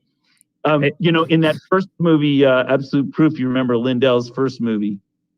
At the end, you remember the last 15 minutes, Mary Fanning, she's talking about all the traffic coming in to the various machines, well, at that point, if you think about it, that's really pretty hypothetical because I'm a pretty good programmer. I can make it look like I'm anywhere in the world when I'm hacking, right? Any good hacker can do that. But, you know, Lindell hired a bunch of like super secret agent guys, you know, like a bunch of Mission Impossible guys. He hired them. They went actually on site to where those places originated and downloaded stuff off of those computers in real life, proving that there were people there at the time doing that. You think about that, that's like Mission Impossible kind of stuff. Lindell has actually done that. So when you saw it in Absolute Proof and you saw all that stuff happening, well, since then, there's all this confirmation and forensic stuff to prove it. And then we also get the recordings from Georgia, for example. I mean, it's just like, we got these guys, we got them, we got the whole thing. You know, it's fun for me. There's other stuff. I want to tell you something else. I'm debating whether I should tell you or not. Okay. Take some time. Take some time. Wait. Take some Let me time. help you with that. Take some time to think first, because sometimes you get on your. I'm removing Dave. No, I'm First, make sure you don't say anything that'll get you or anybody else killed. Because remember, no, seriously, remember we need you for more information. So. And for more stuff. So think about what you're saying first, because it gets easy to get out and get talking. Okay, I'm ready. Oh no, you can't show that. Hey, look, hey, that's against communist. I need you from Colorado. Look, that ain't enough. Oh, I already did Colorado. Didn't you see Colorado? I didn't see the video yet. Oh, I kicked some butt on Colorado. Oh yeah, I know what you're talking about, Georgia. I owe that video. I had to stop and put up Pennsylvania. Did you see I put up Pennsylvania? Yeah, I saw the Pennsylvania. Okay, one. I was like, he did Pennsylvania, but not Colorado yet. Okay. Yeah. Well, no, I did bring him on the show. I did all 64 counties already. I just haven't made the video because it wasn't the top priority right then. You know what I'm saying? You know, when they said, okay, I had to work on Matt DePerno 10 days, man. I didn't do anything else in my life except support him in Michigan. And then there's other states. I ain't gonna say. I can't wait. Yeah, but no, I already did all the hard work. All I gotta do is make the movie for you, and I'll do it shortly. Yeah, anyway, so tell us this Mike Lindell thing that you didn't necessarily want to tell us, but you know you should. Thank you, Q. What was that again? So what you need to realize, you have to think about this for a minute, is that a lot of people knew. I mean, Trump even told us 2 years ahead of time it was going to be cheated, right? How did he know? Because he knew what was going on. Okay, so a lot of people knew. So a lot of people did stuff during the election and the weeks leading up to the election where they recorded everything. We have hard evidence before, during, and after the election, catching them in the act, adding voters, removing voters, adding votes, removing votes. We got them dead to rights. There's no way out of this. We have the hard evidence. So what's sort of fun is watching them scramble. I'm not going to say more because I'll get us in trouble. But that evidence is in the court cases that are imminent. And when you notice when DePerno had his case in Antrim, the very next day I put my video up with my data in it. But I have to wait. And then once it comes out in court, boom, then I can put my data in. But I have to keep it hidden until then because we don't want to equip our enemies. Excellent. Does that make sense? It does. It does. But I think I've told you enough that you can connect the dots, and they already know we got it, which is why we have some whistleblowers right now because they're scrambling right now. We got them. We got them. That's why Mike Lindell's so confident. He says once all the evidence is out, the people are just going to rise up and push. But that's why this is what you guys are doing. Probably more important. I mean, it's sort of like what Pulitzer said. Each one of us has a job to do. And I'm doing my cog of the wheel. He's doing his cog of the wheel. You guys got to do your cog in the machine. Everybody together, and it just keeps snowballing. And there's no way they're going to stop us. No way they can stop us because people are catching on to the fact that it's our country and we're taking it back. Thank you very much. Yep, and they can even Even if they try to take one of our channels down or, whatever, silence us, they've created, it's like cutting the head off a Hydra at this point. Yeah, I agree. I agree. And I love what's going on in Arizona. Liz, you're awesome. And now that's happening now in Colorado. And next week it's happening in Pennsylvania. I know because I'm helping organize that effort. It's going to happen in Washington 2 weeks from now because I know I'm helping the state of Washington, state after state after state. Man, we're just kicking some butt. Yes. Dr. Frank, which one of these efforts do you think is going to fall first? Uh-oh. You guys are you guys are doing pretty good up there in New Hampshire, even though I don't know what's going on. Hold it up, Liz. Hold it up, Liz. It's going to be Arizona. big. By the way, I did a whole analysis on Arizona too. It just hasn't been made public yet. And that's because of exactly a strategy, right? There's the best is yet to come. She has everything. The best is yet to come. Exactly. We have it all. We do. We have it all. It's not a question of whether we have it. We have the goods. It's a question of what's the right timing and how to release it. You know what's funny is I put a tweet out earlier that said we have everything we need. And I was actually referring to the data from Dominion before we sent the machines back to the tabulation center. But of course, the crazy liberal media here was like, what do you have? Who's leaking information? They were going crazy, emailing me, wanting to interview me.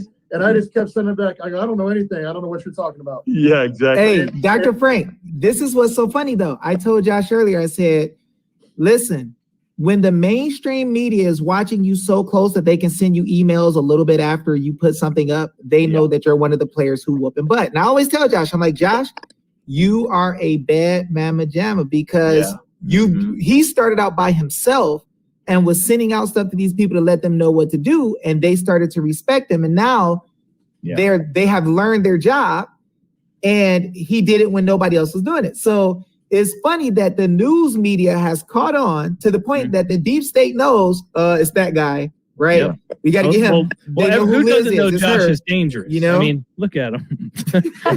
Now, General Flynn says to me, "That's how you know you're over target." Over the target. Yeah. Behizy, did you start to have? I thought you had a question for Dr. Frank. It was about Colorado, but it's good now. Dr. Frank, I really thank you so much for actually answering my text. I was not going to look stupid when I texted you. So thank you. Yeah, you're very welcome. And please know that I'm working day and night on everything. And I have been since December. And thank goodness you're free, because I was like, is he talking with Mike Lindell? Oh no. Yeah, I'm trying. And Colorado just wasn't the priority at the time. But now that I've done all the analysis, and I think Colorado is actually a red state. Yes. Thank you for thinking that. Yeah. Well, it's not just a thought. I mean, it makes sense when you look at the numbers. It really does make sense. But it's like the media just gradually conditioned you to thinking that you're supposed to wear a mask, and gradually conditions you to thinking that this jab that they want to put in your arm is a vaccine, and gradually just convinces you that you need a social distance. By the way, when I was in Colorado with you out there, George, I hugged every person I saw, everyone, thousands of people. I hugged them. Okay.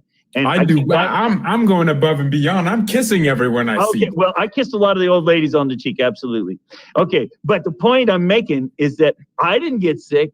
They didn't get sick. Nobody got sick. And I brought them all the Ohio germs. Nobody gets sick. So you see my point. Yeah. This is they're conditioning us to think that we need machines to do our elections. They're conditioning to think we need all that. No. We're done with all that. We're done with all that. We're standing up. We're taking back our country. Thank you very much. Like Liz keeps saying, we have to lower the precinct level to get this to a point where it's only by hand. So my deal is 1 day, 1 vote, smaller precincts, 1,000 registered votes or less, no machines, no mail-in ballots. We're going to be able to, with these smaller precincts, we're going to be able to do hand counts, and then we're going to have strong voter ID. And then we're going to have all the results due by 9 p.m. and all the winners declared by midnight. That is election day, not election week, not election season, not election quarter. one day. Let's make it a state holiday. And that is what I am advocating for. I'm advocating for you, Liz. She's right on target. It has to be that way. No more mail-in ballots. You cannot have mail-in ballots, period, end of story. There's just no way to secure it. People say there is. I don't agree. And when we were kids, you're not old enough, Liz, but I'm 60. When I was little, I remember the ladies coming around knocking on the doors to check the precinct books. And when you went to vote, you knew everybody that was there. You didn't need the photo ID because, oh, there's Grandma Smith. We know her. It was like we knew what the election was all about. Dr. Frank, the biggest opposition we have to what I just stated are the current state legislators. And they're the ones who have to help us get it passed into law, and they won't do it. They've told us no machines is a non-starter. They told us that no mail-in ballots. No, we're going to have mail-in ballots. Arizona's had them since 1994. They're not going anywhere. So you know what I told Mesa County in Colorado? I told them, have your own election. Who cares that they say you have to do it their way? Don't do it their way. Don't wear their masks. Don't take their jabs. Don't have their elections. Have your election the way you have to have it, and tell them to, jump in the lake. And when the Secretary of State comes in to sue you, fine. Then you can just do what Josh has been saying. You're right. Write your affidavits and tell them that you're going to sue them. Whatever. Dr. Frank, we have 2 towns in New Hampshire that have a total population of less than 850. You don't need machines. That have machines. And that's machines. Yeah, exactly. It's insane. Me and Liz did an interview on this. You remember, Liz? 2 towns in New Hampshire. The average population in New Hampshire is 6,719, and that's a conservative value. And there's only 2 cities in New Hampshire that would have an issue not getting rid of their machines. And like me and Liz are talking about smaller precincts. And yes, absolutely. And they would save money because basically by a mile. In New Hampshire, we're allowed to we have right to know requests. We have right to know requests. And so I got every invoice from for the towns that would give it to me, because some think that they're, like Wyndham. And and they would so a town that has 1,000 voters spent $3,000 in 1 year for 1,000 votes, and that wasn't even including the election. That wasn't including, the local PTA could handle it. Come on. Yeah. And by the way, give the $3,000 to the kids at the school for the PTA because they volunteered to do it. I mean, or give it to the volunteer moms or the moms kids are in school, and give it to them for egg money. I don't care, but don't give the money to some machine that just throws your election away. Give it to the moms that are out there doing the books. What's cool about New Hampshire too is that we just have to go to our selectmen to get the machines out. We don't have to go through our legislator. We just have to go through our towns and be like, listen, we're done. Perfect. So we're just hoping that this audit, as long as we get the right people, knock on wood, as long as we get the right people, that will just end the machine either way. But we're gonna take them out even if this audit is a fake audit. Or it turns out to be a fake audit with the people that have already chosen. I think that's a really important thing. If you've got 800 people in a town, what is that, 400 houses on average, right? How hard would it be for half a dozen moms to have a book with 400 sheets of paper in it?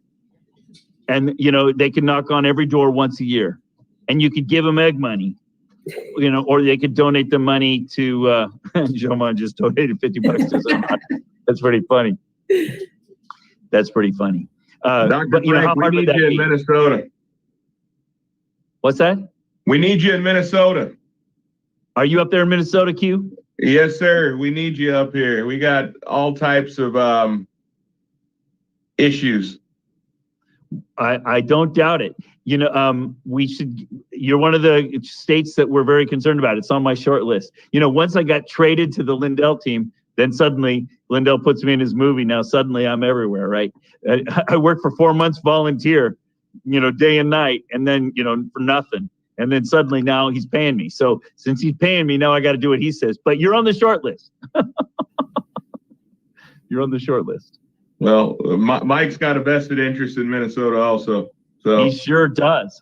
He sure does. He's a good guy, by the way. He is. I've prayed with him. I've had multiple meals with him, several days in a row with the guy. And he's exactly who he looks like. And now that you've heard me talking a little bit, I could talk till the cows come home. Well, I've never met anybody who could talk more than me till I met Mike Lindell. No. I talk. win that prize. I win that. But I think we all do. genuine, We're a group of talkers. That's what we do.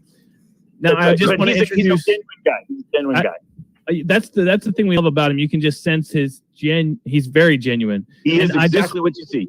So, Dr. Frank, I have Gail Golec that just joined, and she is also another fighter with an IT background. Probably has some very good questions for you. Oh, okay. Hi, Gail. Nice to meet you. Hello. Good to meet you. I was having difficulty because I had my live stream on. Can you not hear me? Oh, my God. We hear you fine.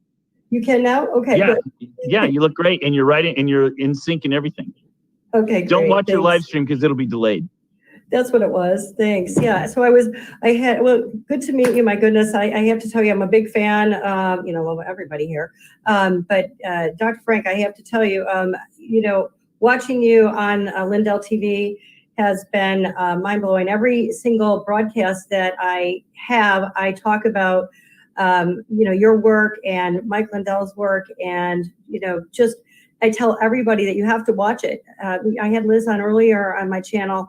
And I said the same thing. It's really important that we get your work out there so that people understand what it is that we found and the truth, because so many people I wonder, do they know the truth, or is it just, or are they just, evil? Some people. It's not an accident that I'm an educator. It's not an accident that I'm an educator. Once I figured out the stuff, now my job is to educate. We have to change the narrative. We have to change that. People think it's just the machines. It's not just machines. They're a part, but it's not just that. It's the whole picture. The registration rolls are inflated. There's the stuff in the ballots in. They're monitoring it continuously through the machines, and they are doing some shaving and some flipping. And then afterwards, they do that. As Pat Colbert from up there in Michigan says, they do the eharmony.com after the election. They marry the IDs to the ballots. So the whole thing is we have to change the narrative. People have to learn. Sorry, I interrupted you, Gail. No, that's good. But I interviewed William Hartman today earlier, and I was telling Liz today, I understand that they are able to marry the ballots in Michigan. We don't have that opportunity. We don't do that in Arizona. Once they separate them, there is no way to really tell, which one is which. I know, because I did Arizona. I can't. I know. I saw your Pima County one. Oh my gosh, I can't. Oh, I'm so excited for this. I've done the whole state. You guys have Arizona has some interesting ways to hide their information. Once you give them the database, then they don't have to give it back, and they can hide parts of it. And Arizona hides all kinds of things. Yeah. Oh yeah, they do. Oh yeah. Right now they're hiding our routers, and it's just so funny because I was privileged to get some of that information from Mike Lindell early on. And I mentioned earlier today as well, I had the IP addresses, the MAC addresses, and exactly where all of that stuff went through. And I have an IT background. So when I saw, the MACs, I said, oh, they got them. They got them. Hey, Gail, I'm so sorry. I just got a message from Marilyn that she has to go, and I just wanted to check in with her to see if there's anything you'd like to tell the people before you go, Marilyn. I just want to tell everybody I'm so thankful. I'm so thankful for Liz and David, Jose, and Nick, and all you guys so much. And I appreciate you all so much. And go New Hampshire, go. We're going to do this. I just read one of your comments that said that the Wyndham email, you can't even send an email anymore. So yes, that's good awesome. Job, and Marilyn, I just got to know you, but I already know you're a heck of a fighter, and just want to thank you for everything you're doing for New Hampshire and for everybody. I mean, I can tell you're relentless and you're not let go of this thing until you see it all the way through.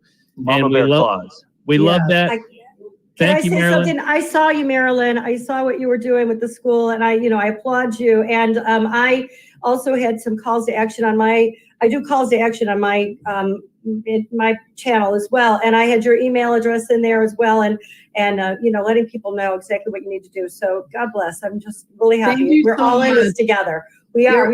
One state at a time, and we're going to do it. And guys, I love all you guys. You guys are amazing. Thank you so much. And we love you. Thank you so much. Please. Thanks for coming on. Keep kicking butt. Bye, Marilyn. And her link is in the description, guys. I think we're shooting for around 15,000. Someone said we're at 13,000, and that's to get Jovan Pulitzer in New Hampshire, guys. So click the link in the description, and if you can contribute, So there's a lot of calls to action. All this stuff's crowdfunded, and you guys are so amazing for just donating your hard-earned money. But this is for an incredible cause, guys. You're all saving the country, just contributing what little you can. But so, Gail, we're asking Dr. Frank a question. I kind of interrupted there.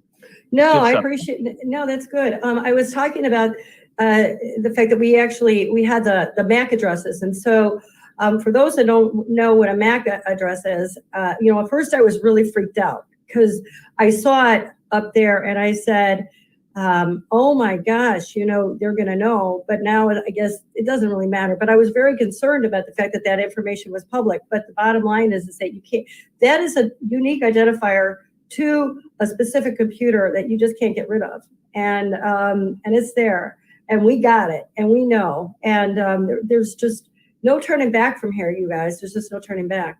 So I don't know really what my question is other than just say, thank you. And I'm so glad to hear that you've done all of Arizona. And I love the smile on your face when you say it. Well, it's fun.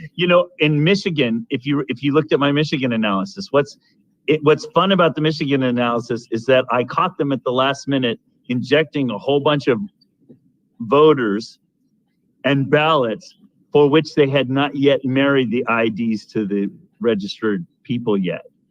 And then when we subpoenaed the information so that we could say this ID goes with this voter, they won't give it to us because that is a heck of a walk list. Liz knows exactly what I'm talking about. You create a whole bunch of phony voters and they won't tell you who they are and their addresses. Man, that's like the walk list of the century right there. Just boom, right in your hands. So that's what I caught them. But Arizona has a different situation. They have a way to hide their registered voters.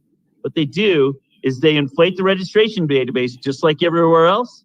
But if you request that information, they only tell you, they don't tell you who's registered. They tell you who requested ballots and who turned in ballots, nothing more.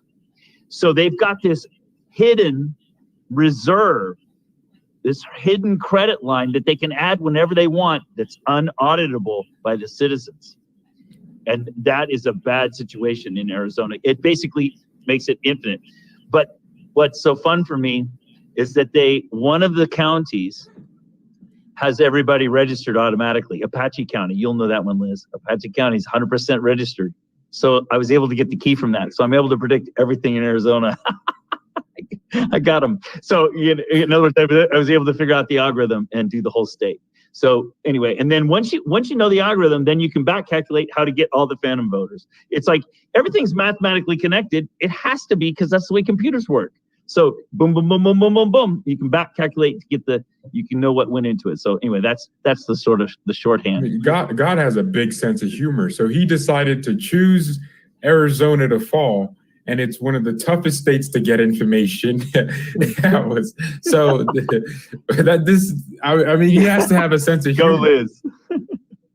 Yeah, Arizona's going to be. I like Liz. This is the first time I ever met Liz, and I like her already. We're all meeting each other awesome.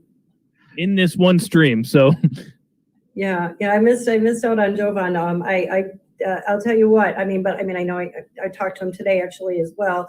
But I haven't met him personally. But what a great team, and we just have patriots from all over the country, all working together, hand in hand to really just focus on, taking our country back. And I'm so inspired by all, everybody here. just to see how we're all working together, just common Americans, living in their living rooms and we're able to do that. And so it's very inspiring. I agree. And that's been one of my favorite things about this is I'm meeting patriots all over the country. It's fun I don't even know David, never met him before today, right? So nice to meet you, David. And you're a patriot. It's nice to know you, buddy. You too, big brother, Dr. Frank. Exactly. So, I just feel like I have friends everywhere I go. And, I walk into Colorado and I only know one lady there, right? It's Sharona Bishop, super mom. And suddenly I have 3,000 friends and I'm hugging them, how awesome is that? It's just everywhere you go, man. There's you have support, you have protection.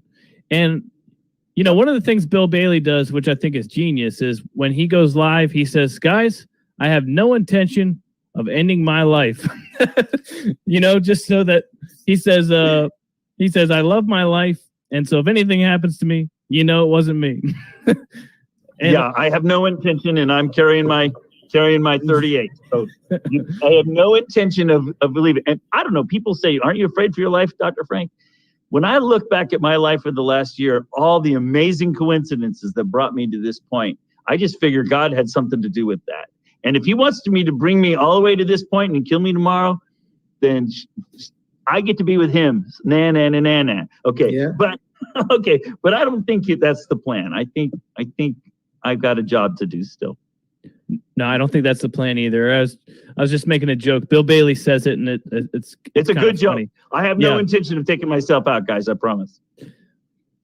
So, Dr. Frank, do you have anything else to share with us, or does anybody have a good question for Dr. Frank?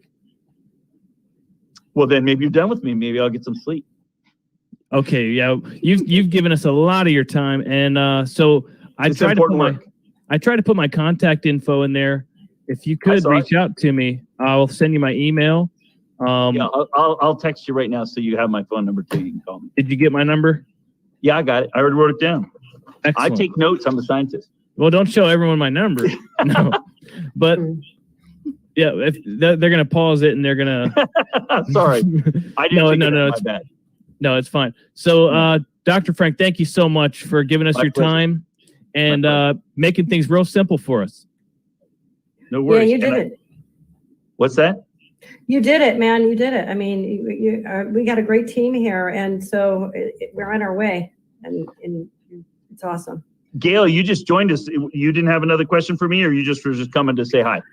I came to say hi, and I've followed you for a while, so I mean, I know who you are, and I was just like I said, Nick, I texted him. I'm like, I just want to jump on. I'm like, get me on, I'm watching the guys. And so he sent me a text right away, which was really kind. Yeah, I do. I don't really know what question to ask you other than the fact that, I mean, what do you think, what do you think is next? I mean, because here, one of the things that we say all the time is you've already got all this proof, right? We already know it's there. So so what's next? I mean, you are next. Yeah. George is next. Dave is next. Liz is next. That's what's next. The evidence is, I shouldn't say the evidence because Liz is still out there collecting evidence. So there is evidence still coming in. But now what's happening is the people are rising up. That is the next couple of months. And from my perspective, you should see my call list that I had today. People around the country are calling me. They're panicked. Dr. Frank, help us. We've got all these teams of people we're building. Can you please help us? The country is coming alive. It's coming alive. So the next couple of months, that's what the next thing is. I think we've already got the evidence we need to show that we got stolen from. That's already there. Well, now it's all about us gaining momentum and the bonfire burning and fanning the flames. So that's why I'm out there now with you guys. Anyway. I have a statement, not a question, but I don't find it to be a weird coincidence why everyone I meet that's working on this stuff happens to have a strong belief in God. It's not a coincidence. I don't think it's a coincidence either. It's kind of I even made that comment on my Facebook page before they took it down. That all these patriots seem to all be saying this the same exact thing. Hey, I'm here because God brought me to this point. Yeah. And I've been saying God's either going to judge us or he's going to redeem us. And I think he's going to redeem us because there's too many of us, too many Jonahs here that are showing up. Too many people are showing up for the redemption. Yeah. Yeah. It's and the way that I'm meeting people is so mind blowing to me. The coincidences, well, there are no coincidences, but the way we're all connecting and just becoming more powerful every single day. Yes. I mean, from my perspective, I'm seeing the fires everywhere. Yeah, I think we all are. It's very surreal.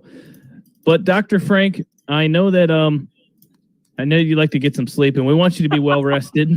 Thank you, my brother. You got a lot of work to do, and we want to wish you luck. In Michigan, right? That's the next thing on the agenda. I already did Michigan. Well, so we have a hearing on the 10th. Wisconsin. Wisconsin is my next priority. Yeah. Okay. I think that's Colorado. But it's the slideshow. You already did Colorado. You just need. I already did. All I have to do is make you a slideshow. But then Wisconsin there's a fire starting there now. I got to fan some flames in Wisconsin. And then Pennsylvania. Yeah, Pennsylvania's already on fire. Oh okay. Man. Yeah, with the little audit. And I posted a report on Pennsylvania Sunday. I don't know if you saw it. Yeah, no, I saw it. I just mean you're going there. Oh yeah, I'm going there. Yeah, I'll go anywhere. You guys want me to come? I'm there. I'm there. And right now I'm popular. So if I show up, 1,000 people will show up, and that's good. You want 1,000 people. Liz will tell you. You want 1,000 people to pound the doors. Yeah. So call me up. I'll be there. Yes, we will be. How do they reach you? How do people reach you, Dr. Frank? If, there are states, because we've been calling people to, reach out to get their state audited What state for a are you while. in? Well, I'm in Arizona, but I'm just saying, I these are my peeps here you've been chatting with. Yeah. I'm new to this crowd. I know I'm a newcomer. It's all good. Welcome. We love you, as you know. But I mean, seriously, how do people, want to reach out? Because I know we've been saying, you're going to get booked up, right? You're only one man, and there's only so much you can do. So, do you have a website? Do they go to, or what? Because it's true, we really want this all across. I have a MeWe site with about 13,000 members. I got a Telegram with about 3,000 or 4,000, and my handle is Follow the Data with Dr. Frank. You can find me pretty easily. I admit my Facebook page is crippled and kind of gone. My personal Facebook page is there, Douglas G. Frank. You can do that. Or you could just email me at drdouglasgfrank@outlook.com. Of course, realize when you do that, that's a long list of emails I get every day. But at least you got in there, right? Yep. Yeah, that's true. Dr. Douglas G. Frank at outlook.com. And we got your YouTube channel in the description. Behizy keeps posting it. So, all right. I'm happy to help. I can't do everything, so I'm going to do what I can do. What I'm really finding is that there are, like, for example, the ladies in Pennsylvania, they were already tearing up the field. They just needed a little help. So it's easy for me to help them. In Colorado, you have a lady like Sharona. In Arizona, you got a lady like Liz Harris. So, you don't need me as much. You just say, hey, come show up for this event, and I'll bring you 1,000 people. So, I'm happy to help. Yeah. And we can't thank you enough, Dr. Frank. My pleasure, you guys. Keep up the fight. I'm just so delighted to meet you, lovely people. We are with you, and we're going to be in touch because we're going to want you back on if you will. So absolutely. So guys, one more thing, because I'm going to end this whole stream. I'm tapping out. But so we're almost at the goal, guys. Here's the cool thing. Marilyn Todd was on. She has set up that donation page, and it went live at like 4:00, guys. And it's Eastern Standard Time. We're 30 minutes from midnight. I want to hit that goal on the same day that it went up. $50 to go, it said just now. I just saw $50 so we can say we raised it in one day. Nice. We need $50. Anybody got our cash app? Oh, let Behizy be the last one. Behizy, come on now. Please. Yeah. I'm trying to send cash app Behizy like. Well, you can split it, right? Let me be the last one. Let's all do it. Let's give them more. Yeah. So wait, anybody got her cash app? Oh, dude. We'll get it. Why do I need to send my robot? Come on, we're in a race. Yes. You got it? I did it. We're the last one. Son of a gun. We did it in one day, guys. One They day. didn't give me the information. Everybody just threw it in. That's all right. We got Yes. it. We were all a part of getting the message Perfecto. out there. That's teamwork, man. That's teamwork. I love You it. see this, guys? And let's it. you know, we saw yesterday this board of selectmen spit in our faces, and we said we're not having it, and we raised $15,000 in 8 hours, 7.5 actually, to tell them, okay, you want to play that game? This is what we're gonna do. And guys, you're gonna watch. They have woken up the sleeping giant, guys, and we're not having it. So I'm so proud of all of you guys. It's so wonderful. What's this groundswell of patriots. The momentum is building every single day. Well, I love all you guys, and thanks everyone for coming on. Everybody, thanks for watching, and I will see you next time.